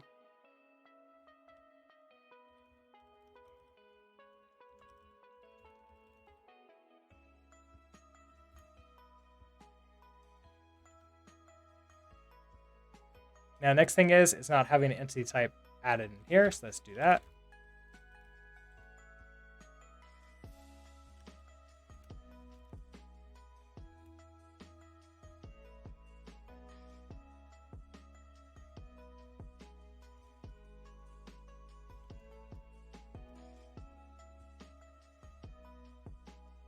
And then in self, okay, so a default, what is our default entity type? Maybe we'll just make it a platform.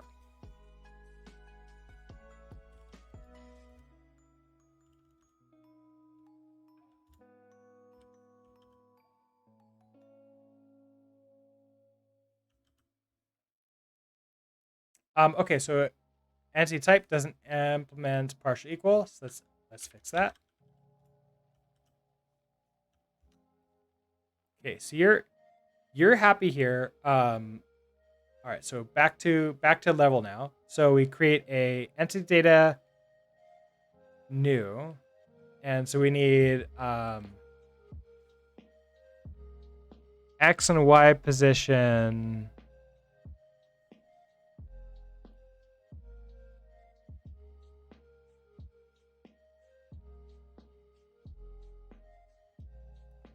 Oh, look at that. Okay, so we have, it's not position. This is entity data. So this is going to be essentially our platform. Is default here. We can actually just say this is just an entity. That's all we really care about. We pass it into entity here. Okay, so assert level width is that, level height. Let's make these different.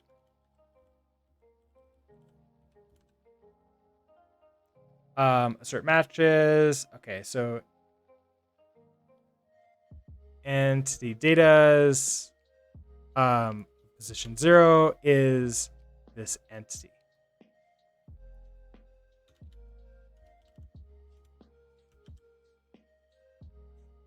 After that, we don't really need the rest of it to be checked in there. Okay, so you're happy. All right, back to world. What are you upset about now? Okay, so yeah, now this is no longer a tuple.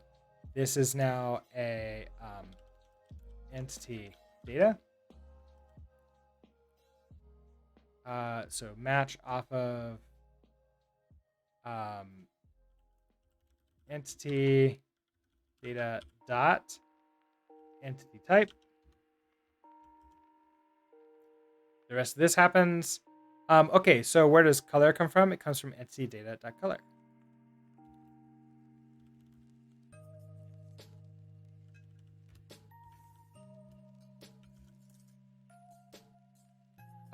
Okay, so set location. Where does this come in? This is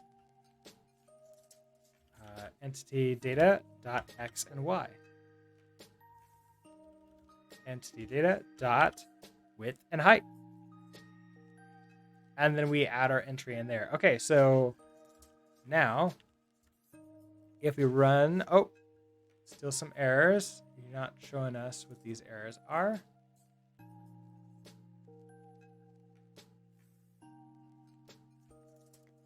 Oh, in the main library, entity data expected 6 arguments. Okay, so in the main library, entity data, we have, oh, entity type. That's what we're missing here. So entity type after the color. All right, so we basically need to reset this a little bit. So we have our new vector for data entry.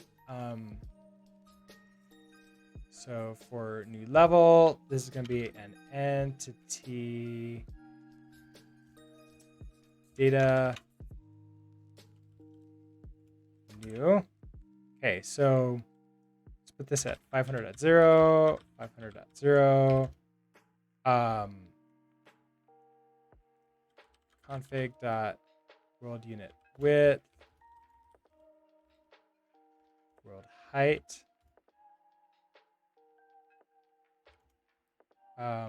Color. Let's make this green again.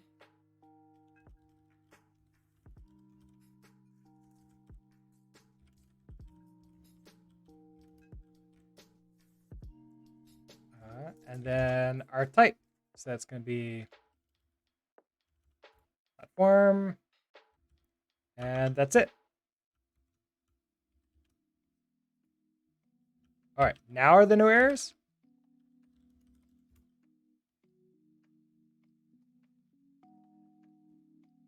There we go. We have a platform. Ooh, but that's not. It's not what I'm. Not what I was expecting here. Okay. So the width and height is. So for the draw, it's expected like that. That seems correct. Because it's drawing the green shell like that.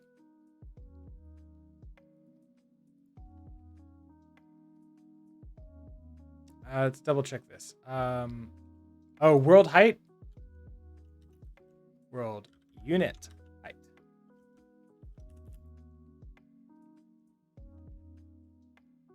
There we go. Okay, so this is now our platform. So I can create as many of these as I want. It's relatively simple. Obviously this is like a pain if I was to hand code this, but if I create a level editor that would allow me to sort of like draw out a bunch of these, that could like dynamically create my level for me, and that should still work. So if I do this at, let's try like 50 right. Where's our player? Our player is our player start X. Let's actually put this at the player start X.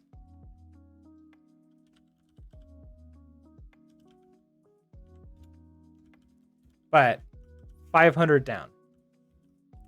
And I think this means that our player should still be able to land on top of it.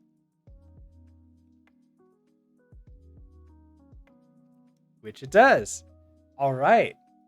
So now I can dynamically create a whole bunch of these. Now, let's clean this up a little bit. And I have another idea that I want to do to sort of like make this, because we're going to run into a problem where there's so many draws, like lots and lots and lots of draws. And I want to reduce the number of draws down. But before then, let's get rid of some of these warnings. Okay, so not using you.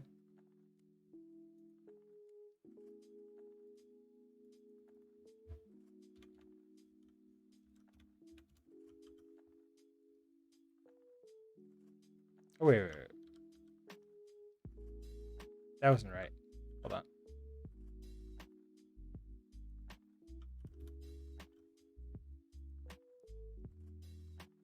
on. Unused. Okay, so entity data, entity type is our entity type. Unused variable, entity type. Wait, there's entity type right here. We're checking to see if you match. Why are you yelling at me about me here? I'm not setting a new one.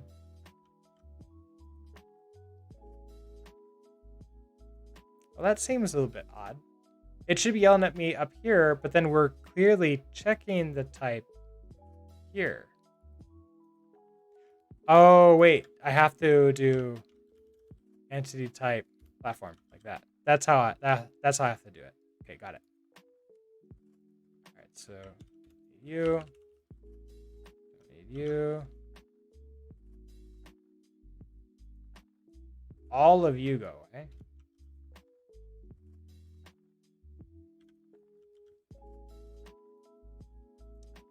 Don't need you.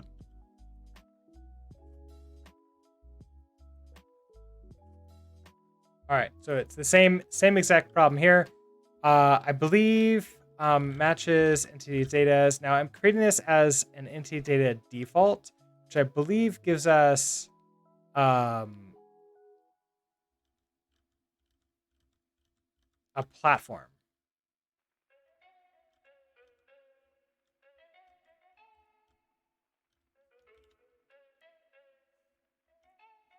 But that should be set up elsewhere. I don't think I need that test.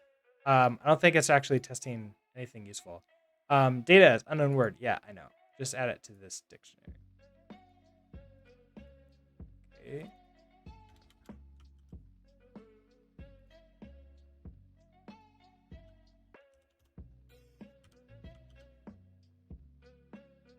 No more errors.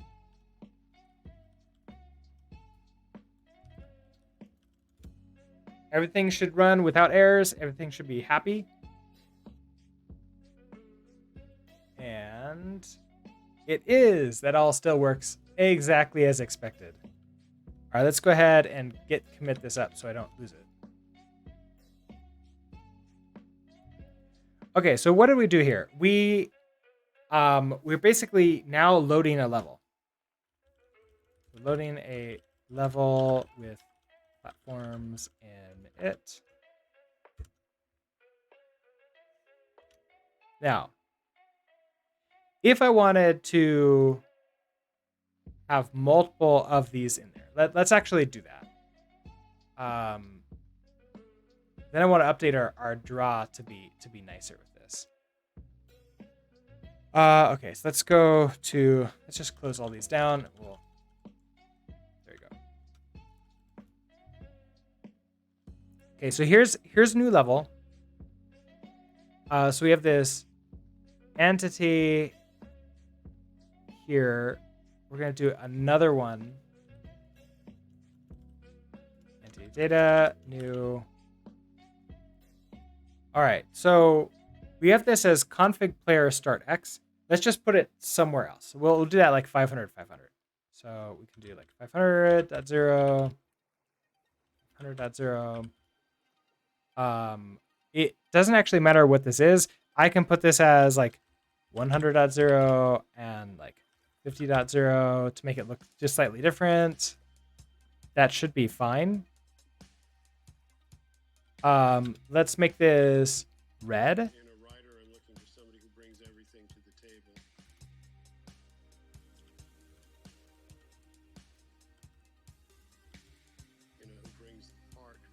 And this will also be a platform.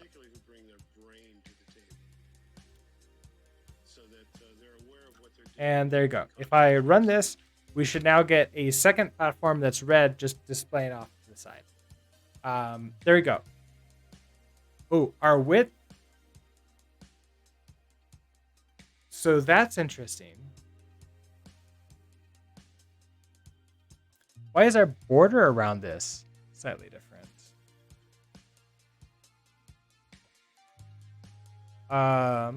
We say nowhere here do we say like we want you to go around the box.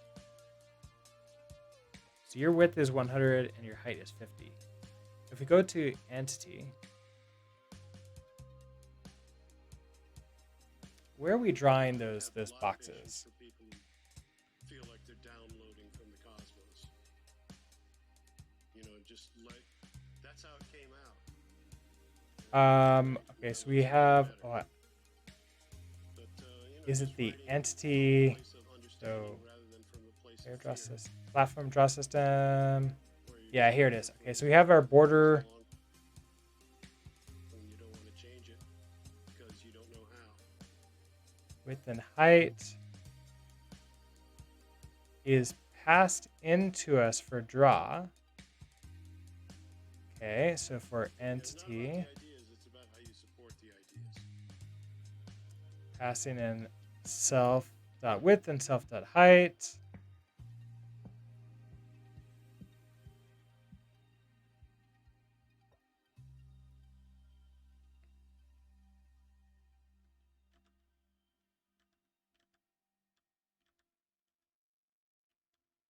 What's interesting to me Oh. Oh. It's because our drawables are not the same. That's our problem. Because in our drawables, I forgot that in our drawables we have this platform, this like standardized platform.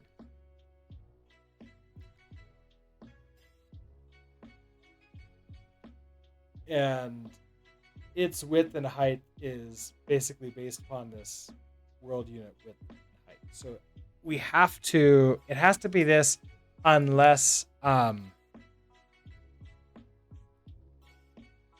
unless we like change that in some other way. I think the easiest thing to do right now would be to just say, hey, you know what? Fine, you're standard unit width. So config dot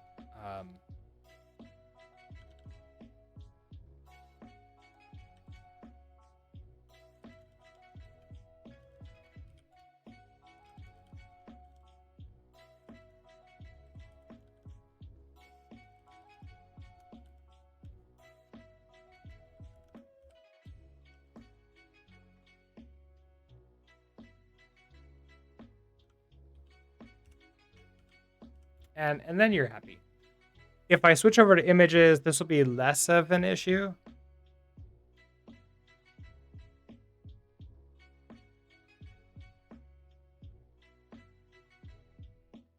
That being said, let's say for this game, for like this template that we're creating, we're not going to use images for the platform side. We're going to just use like simple colors for this. And I'm imagining in my head that this is going to be based upon like Pitfall. So if I have just like a line in down here, and I'm going to change it around a little bit. I don't think I'm going to do like exactly the clone of Pitfall that I did before.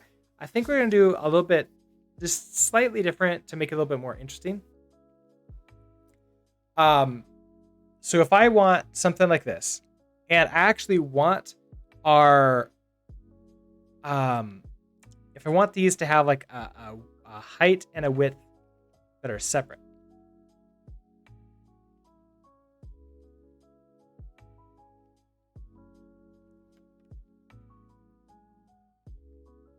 Now these are all drawing as their own colors because I'm overwriting the colors in the draw. But if I want to combine them all together, I don't have that luxury.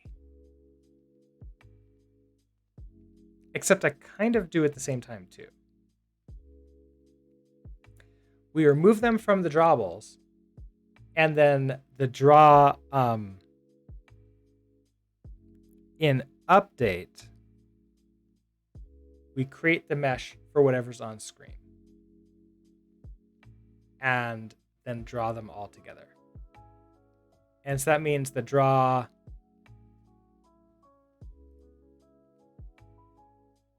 system for the platform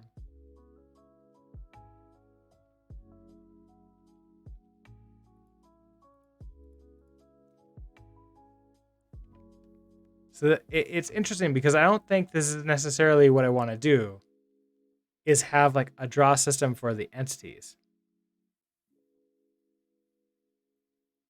Oh, but okay, I get it. Each of the platforms can be in there for like the physics purposes. Like we need to know that they're in there as game entities.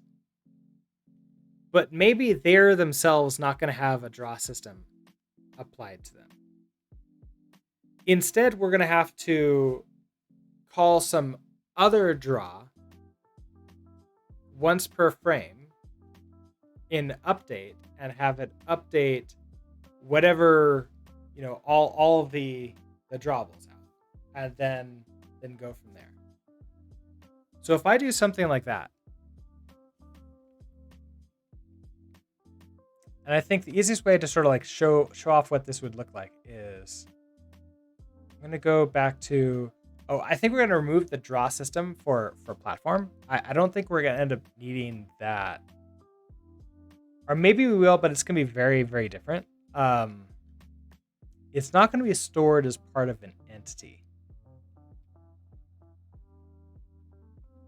Okay, so we have entity.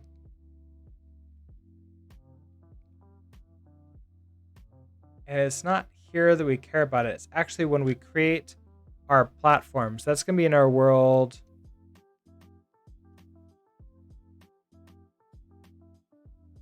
Here.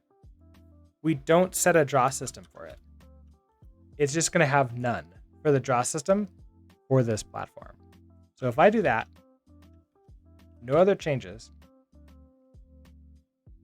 We can't see the platforms, but they're there.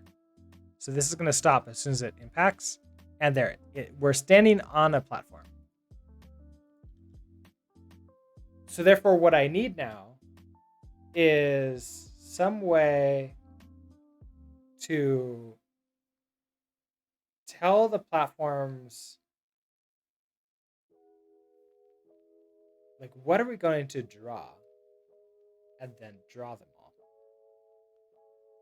So in our world here,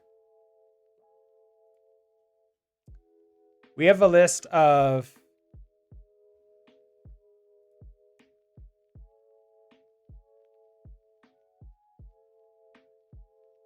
we have the grid, and the grid is all the entities essentially. We're going to want the platforms, the platform mesh, and to draw that out essentially. That's kind of what we want here. Is we're going to want a platform mesh.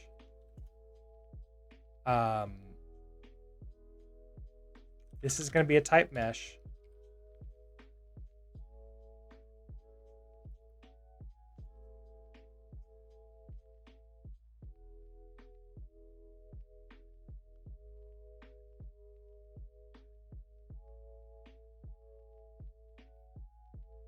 I wonder if I should make this an option, similar to what we have over here. So that way in default, it's not being created. Can I have just an empty mesh? Can I do that? Let's try it. So here in default, if I do something like platform mesh equals mesh builder, new, oh, right. And then that gives us this problem.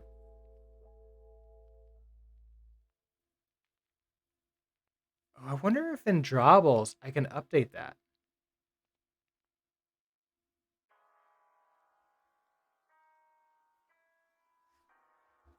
Can I do that? If we have all of our drawables in this one area, then we don't need the mesh here. If I do that,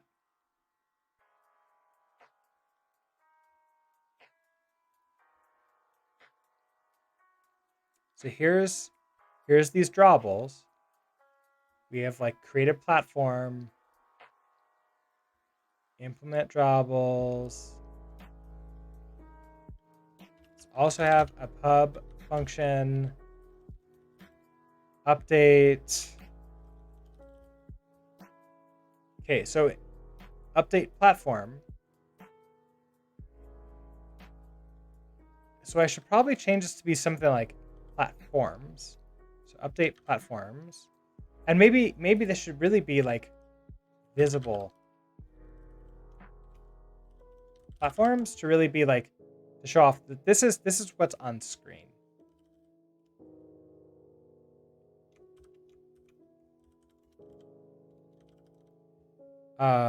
So this is gonna be update visible platforms. We're gonna return a game result, no mesh, but we're gonna update what these platforms are. We're probably not gonna have this create platform anymore.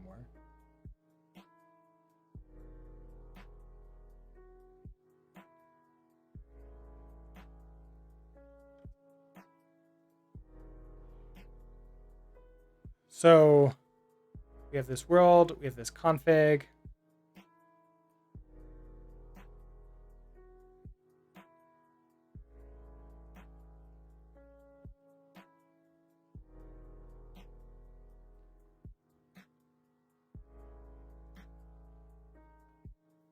because I don't think I can make something. I don't think I can combine meshes together.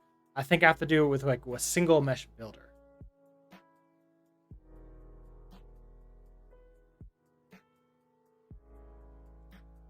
And I don't think I can give like a source because the source just is of a single image.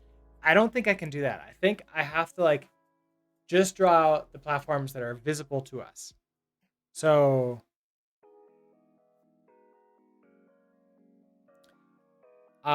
we have our world.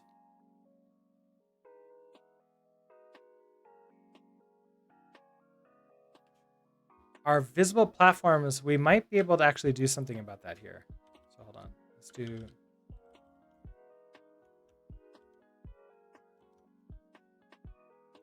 Sure Shock, hello.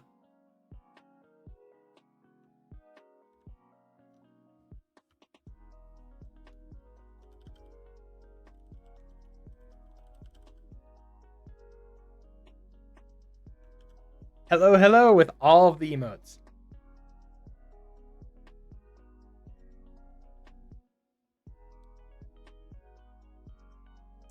Okay, so now this is like just create a single platform. And I it could work for right now, but I think that's slightly like a slight cheat for us. We want to query the world. So at this point in time, when we set up the drawables,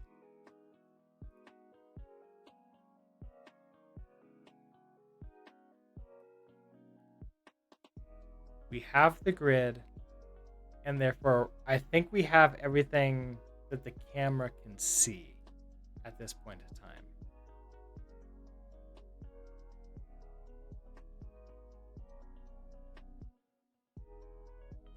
Now, that being said, does our world... I don't think we have an idea of like a camera at this point in time.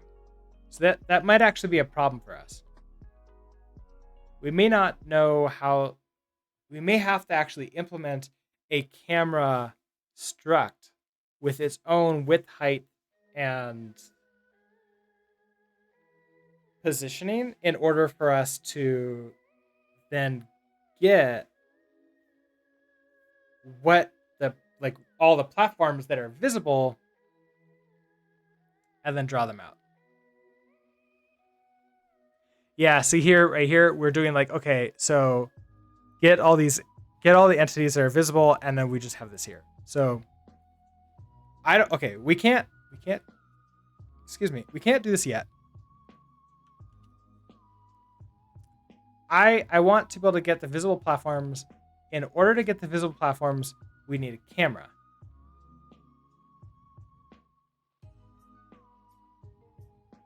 The camera can be part of the world. So it'll be added into the world.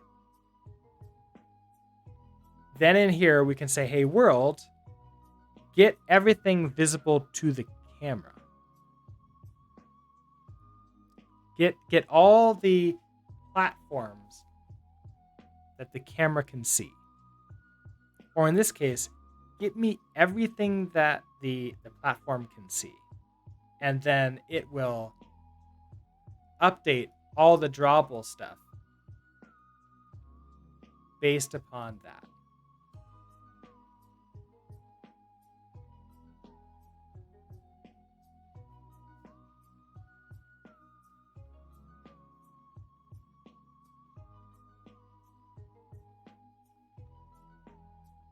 And I think that'll do it. I think that will work for us.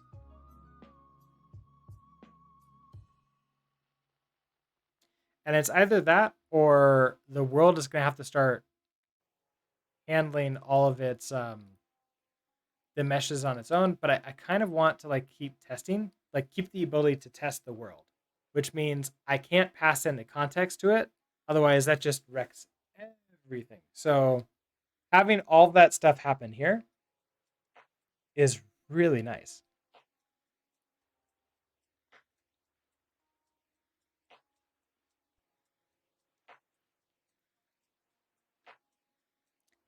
So I think that's what we want to do. We want to create a camera first. So I want to undo what I did here.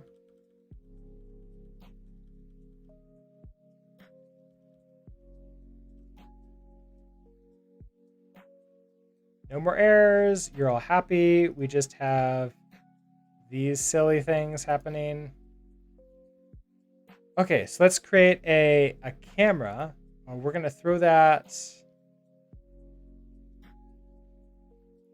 Right, you're yelling at us because we don't have a platform draw system, and I don't think we're going to need one either. I think we're actually going to be able to remove the platform draw system completely. So let's also get rid of that.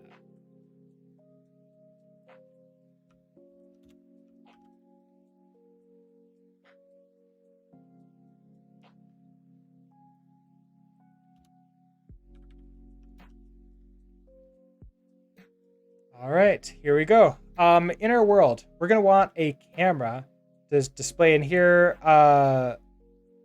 That should a camera's gonna be pretty simple. Guess we can go in here. We'll just create a new file. Camera address.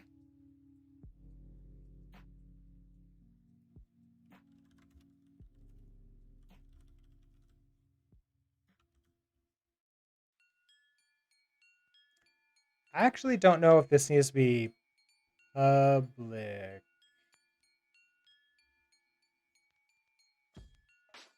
It might need to be. Actually, it might make more sense to not have this, just have this be out.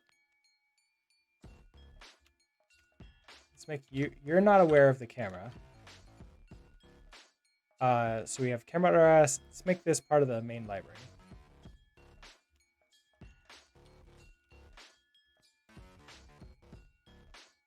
So then in here, okay. So we know we want to have just a struct for the camera. We know it's going to need a, let's do a test section.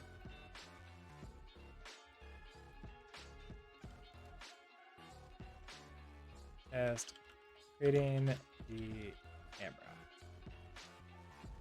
camera. Okay, so let camera equals camera new. We're gonna need to pass in the width, the height, and the position of the camera. So that's gonna be something like x equals 0.0.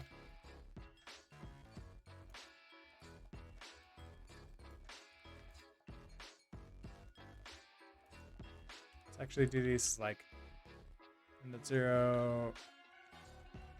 Width will have you be 50.0.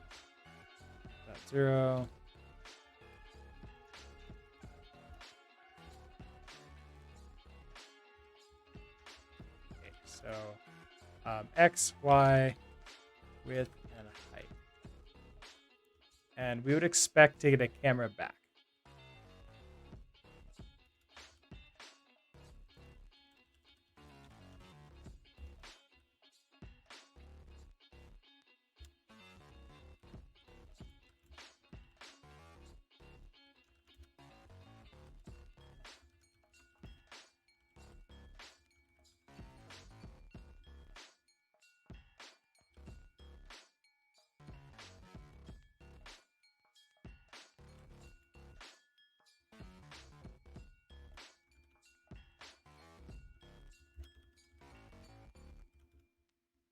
All right, so pub function new. All right, so x 2, y 2, width 2, height f32.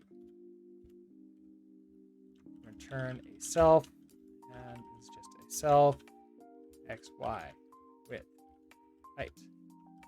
There we go. Should be happy. Not being used, but whatever. You're gonna have to be public for all of these. Other things are going to care about you. And then we're going to do some assert equals. Okay, so assert equal the camera x is equal to the x. We're also gonna have to do the allow.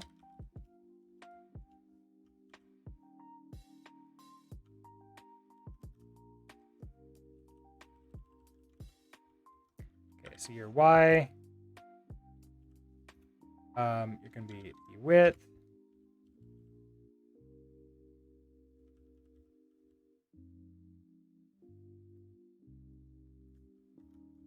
And you're the height.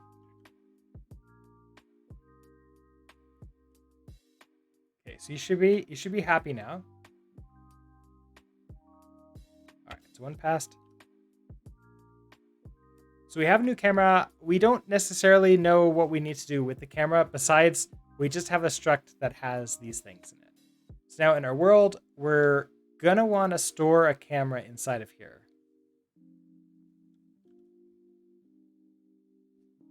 I don't think I have any. Oh, I do have some tests.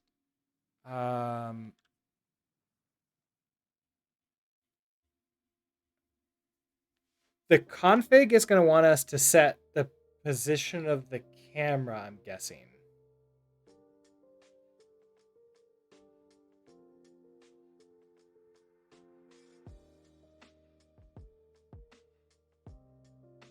Is that true? Probably. If we have a default camera, that's going to be a little bit rough.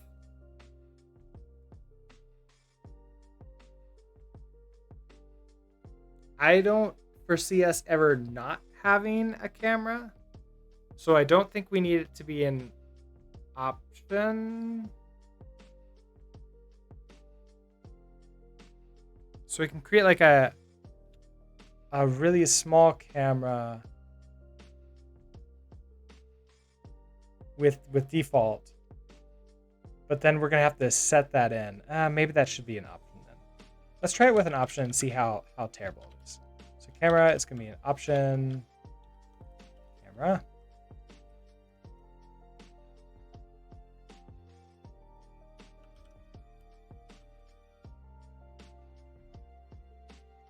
Okay, so that means in our default, we need to create camera is going to be a sum camera new. So actually, we can just do this as default, meaning that we need to implement default for camera.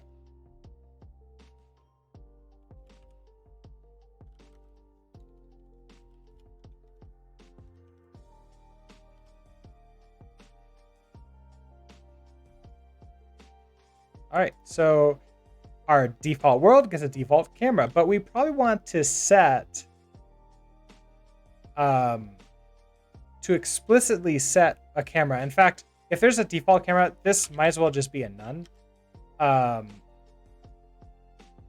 And then we want to test CI set camera.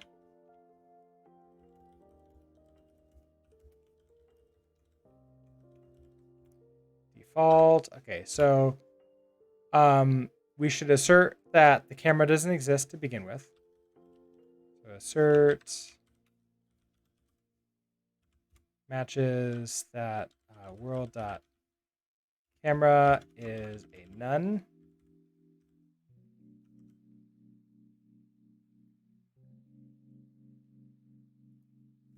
Okay, so we don't have a camera at this point in time.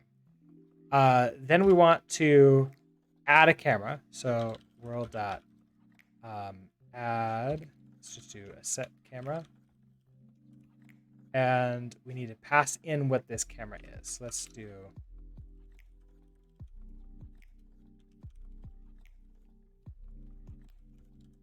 new. Actually, we can just do default here because we don't really care. So add in this camera. So you should be upset because we don't have a set camera. Let's go ahead and create one.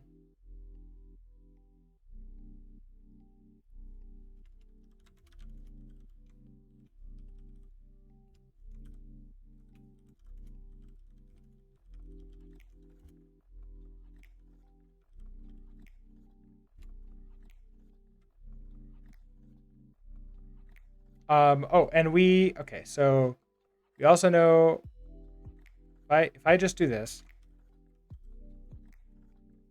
you're technically going to be happy, and this test is going to pass. But I don't want it to pass because I want to be part of this like sort of builder pattern that we have. So I want world to set camera equals that. So I want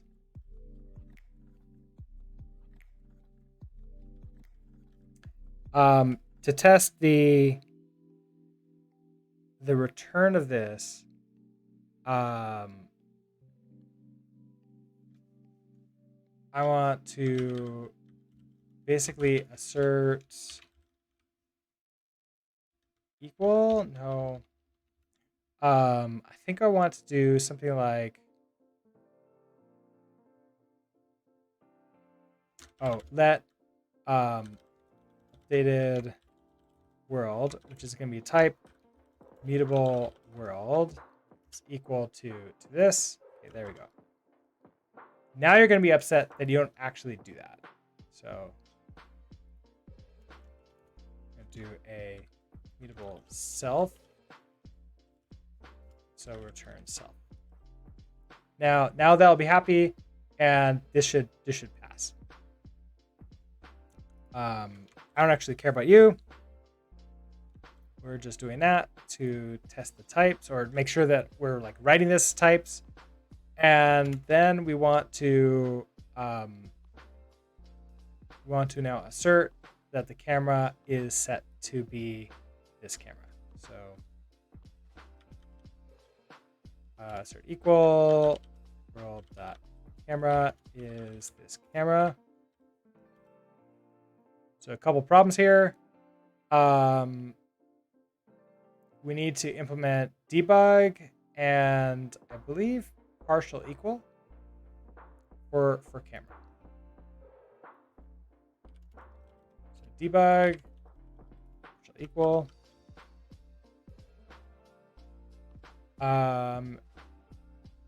Option. Okay, so hold on. You should be a sum. Camera. Use moved. Okay, let's also implement component copy. And then you should pass. Except you don't, because it's still a none, because we didn't actually update it. So let's go ahead and fix that. So here, I'm gonna say self.camera.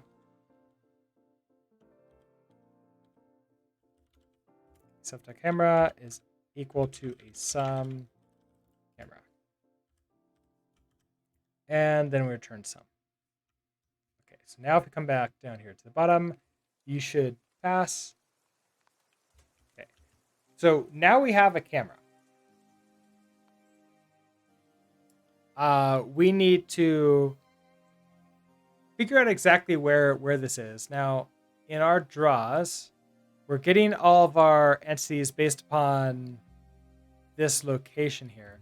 If we figure that the center of the camera, like all of our locations are based upon the center so far. I don't see any reason not to do the exact same thing with our camera, as it were.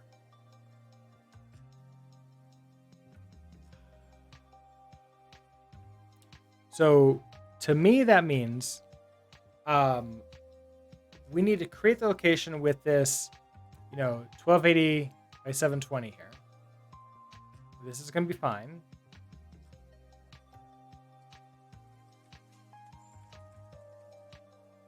We need you to be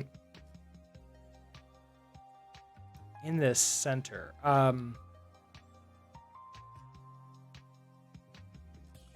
So whatever the width of your camera is. Okay, so our position...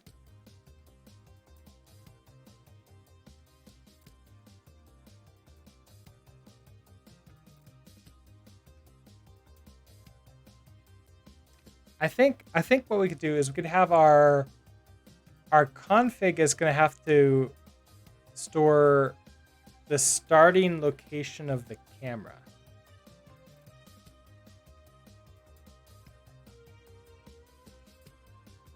And we may want to also, so let's actually not do it in the config yet. We'll sort of figure out what we need this to be. So we have our level. Okay, so here's our world. We're gonna want to set a camera in here, which means we want the camera to be created here.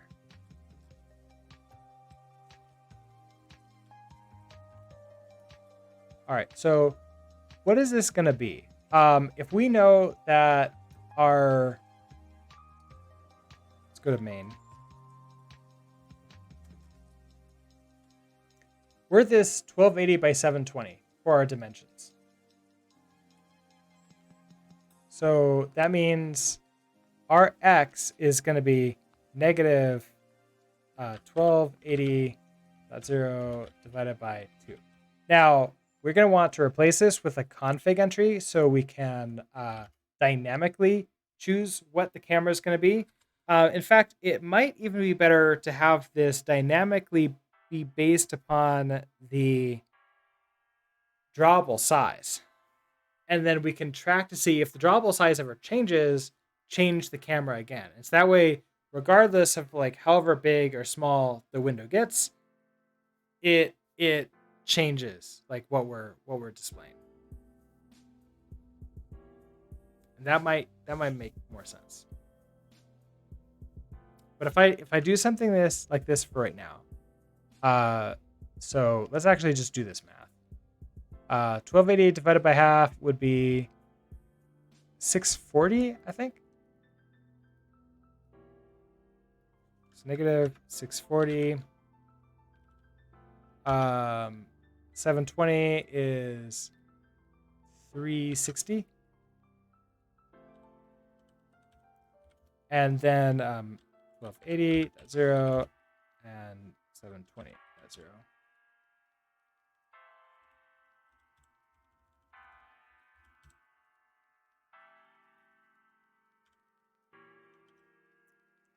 Okay, so that gives us our camera.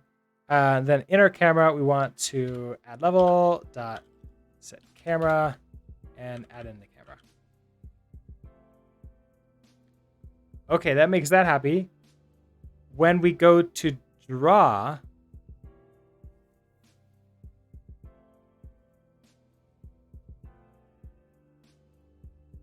instead of grid query, okay, so this rectangle new here,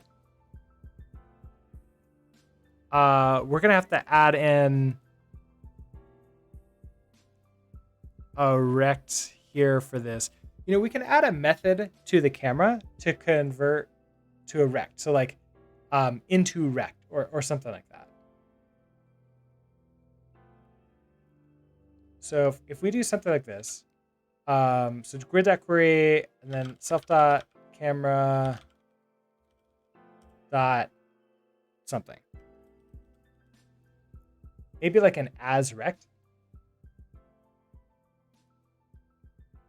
Let's add this in as a function. All right, so test camera as rect. All right, so what do we expect here? Let's create a new camera, just like this.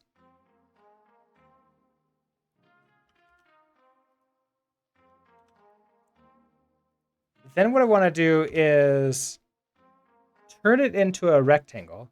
So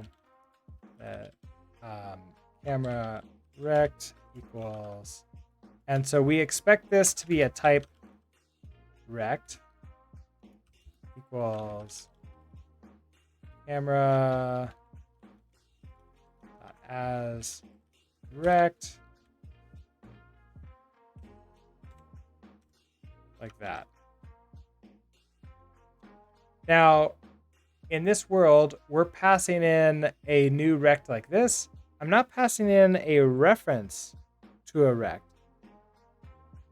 Although I don't think that would be necessarily a big problem. If I do this as a rectangle, we go to grid.query and we update you to be just a reference to a rectangle.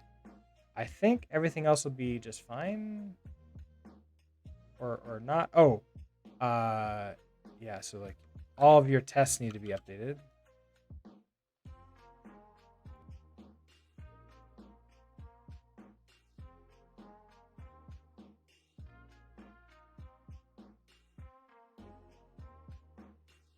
I tried to like, oh no, there it goes. Okay. Camera. All right, so as rect, we need you to be a reference to a rectangle.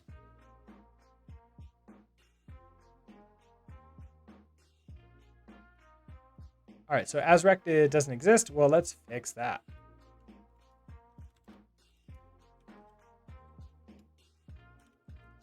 All right, as rect is going to take in a reference to a self. We're going to return a reference to a rect, which means that we need to do just a reference. Now, maybe that reference won't work. I don't know. Because like as soon as it leaves here, it dies, doesn't it? So we probably do want to just create a new rectangle. We could try this. The more I think about it, I think we're gonna run into borrow checker problems. Okay, so rect new.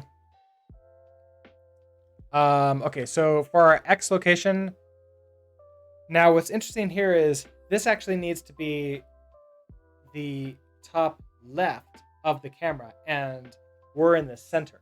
So we need to do a little bit of math to figure out where are we. So if we're in the center,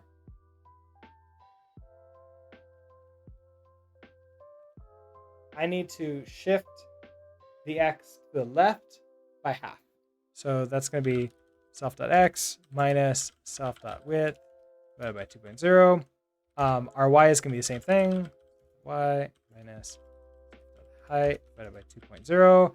And then we have self.width, self.height. And that's it. That's what we return. Now you, can't return a reference to a temporary value. Okay, so let's fix this. Let's go back to our mod here. Yeah, you're not actually going to be this. Never mind. We were just joking.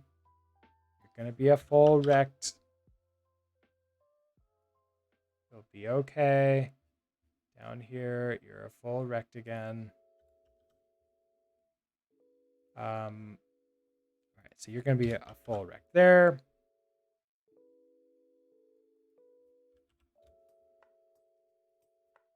And we're turning this as a rect. Okay, so we're happy here.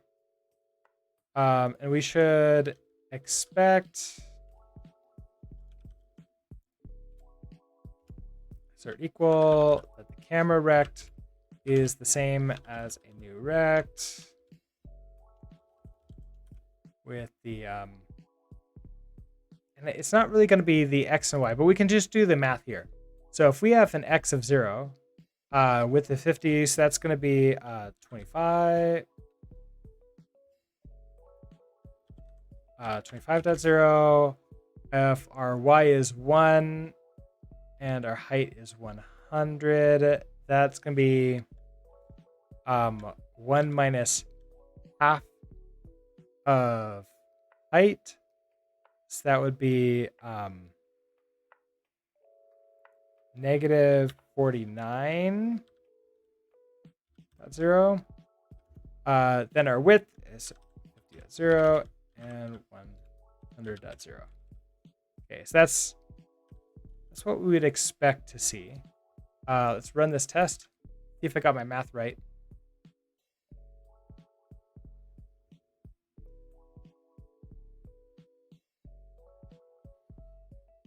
Oh, negative 25. You're right. 0 minus 50 is going to be negative. Math. That was the one I wasn't worried about too. A little bit too confident in my math skills apparently. Okay, so we now can create this rectangle as a camera and sort of like see what we're expecting to see. That means in this world now, we can do a self.camera.asRect. Can I not see it?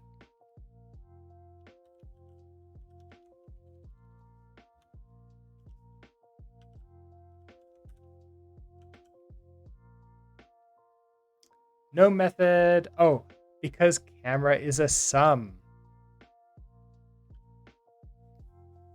So that's a problem. We need to extract our camera. Now, I'm thinking it's just, there's no real reason for me to do that. Like, we always have to have a camera. Let's just make this always be a camera. And then here in default, we're just going to have this be a camera default. And then we're still going to set a camera. But instead of the set camera be a sum camera, it just is the camera. And then you won't be a sum camera. You'll be a camera. Assert matching world camera. I don't know if I need to test that anymore. Now, you know what I should do? Okay, so you need to be like a default camera. So we can have an assert. Assert equals world dot camera is going to be the default camera. We want a new camera. So let camera equals camera new, and actually like set this up to be something different. So let's do like 10.0, 15.0, 0, 15.0, as long as it's something different. This will be our camera. So now world of camera needs to be this camera.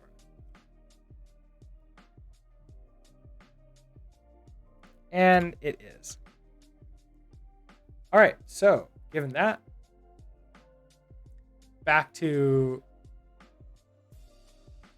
here. In draw, we can now get this rect from the camera, pass it into the grid, and everything should display based upon what we have there, which means our player should still display for us.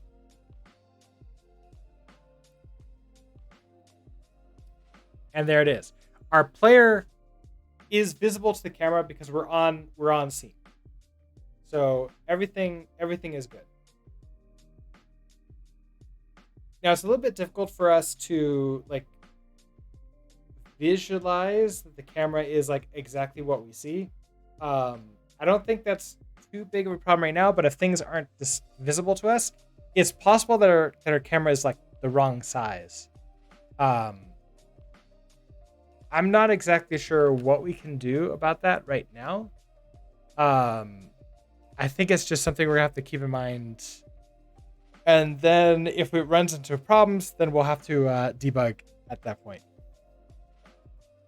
Now, given that we now have a camera that can see things, and given that we have the ability to query the entire, all the entities for based upon what the camera can see,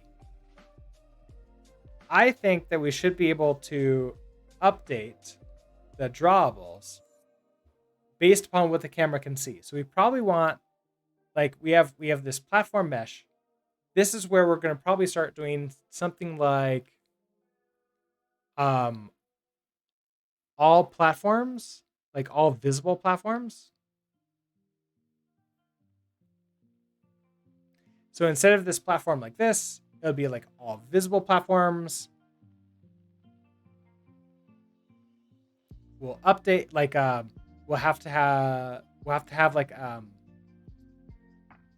the basic.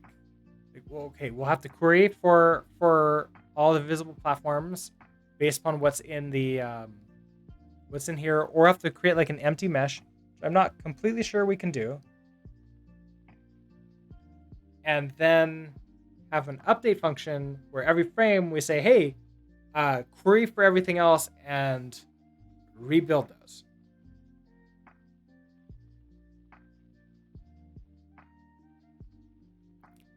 That's one way. The other way is we could query the grid to see if it's in a dirty state. Because if nothing has changed, if we do a new frame and nothing has been like removed from um, nothing has been removed from a grid, and nothing has been added in, which I'm actually not sure we're doing properly. Are we doing it properly in our grid? Now that I think about it. Do we have like what do we do when we update?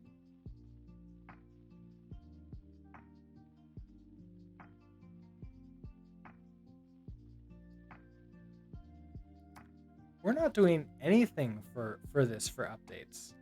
And that's a potential problem here.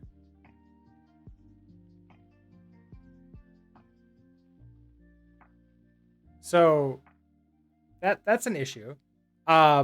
We need to make sure that as things move around, we check to make sure that like, hey, are you in the same grid cell anymore? If not, remove you from that cell and put you into the next cell. That's clearly going to be something we need to do. We're not doing it right now. So as our player is falling, it should like it's technically in that top cell still, but it really should be moving down to each cell down below. So we need to do that also before we like before we can like scroll back and forth. So several things for us to potentially work on here.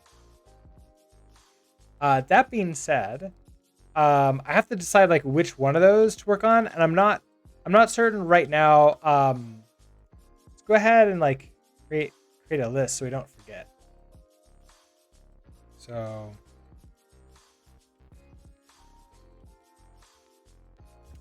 right now, so we need to have entities move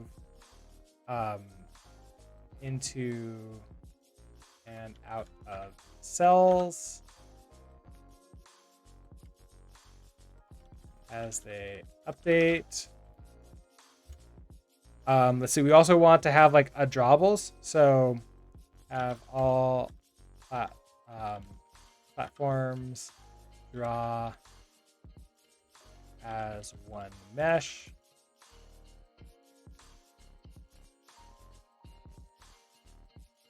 I think that might be good for us right now, and then we'll sort of like figure out where we're going in there. So that's two things for us to work on. Let's fix this warning.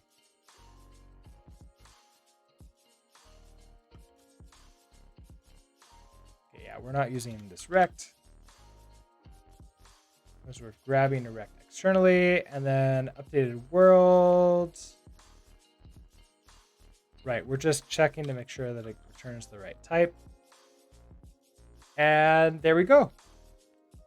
Everything is happy and good. Let's go ahead and commit all this code. And let's test on a Raspberry Pi too. So created a camera. We'll push that up.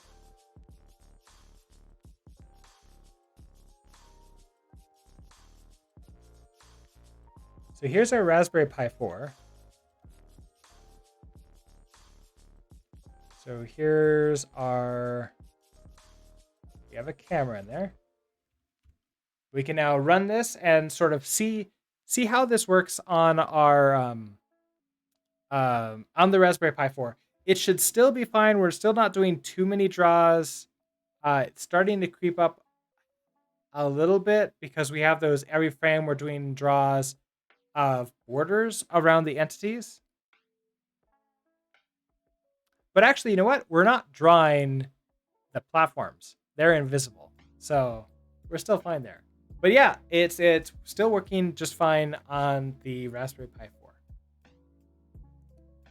I'm going to keep on doing this like every time we do a major change. We can test on the Raspberry Pi 4 right then instead of like, hey, we just wrote like a whole bunch of features. Oh, and now it's slow. We don't know which was the last thing that made it really slow. Okay, so I think we're good to go now. Nothing really for us to update there.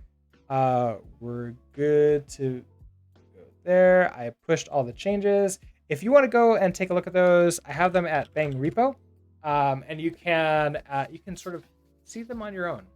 And so With that, I'm going to go ahead and switch over to my ending screen. I'm not going to be back tomorrow morning because tomorrow's Christmas. I'm gonna be probably on like Zoom calls with family because they're all out, other states, and we're in Colorado. So I'll be busy tomorrow, obviously, not on stream. What is it? Tomorrow's Friday, so then my next scheduled stream is gonna be Sunday morning. There's no specific start times for my Sunday streams. So follow me here on Twitch or follow me on Twitter for those notifications, which I'll give around 20 minutes before I go live, usually. And then we'll continue working on this, probably on one of those two things. Anyways, with that, I hope that you all have a great holiday if you're celebrating, or a great weekend and a great day if you're not. Anyways, see you later. Bye.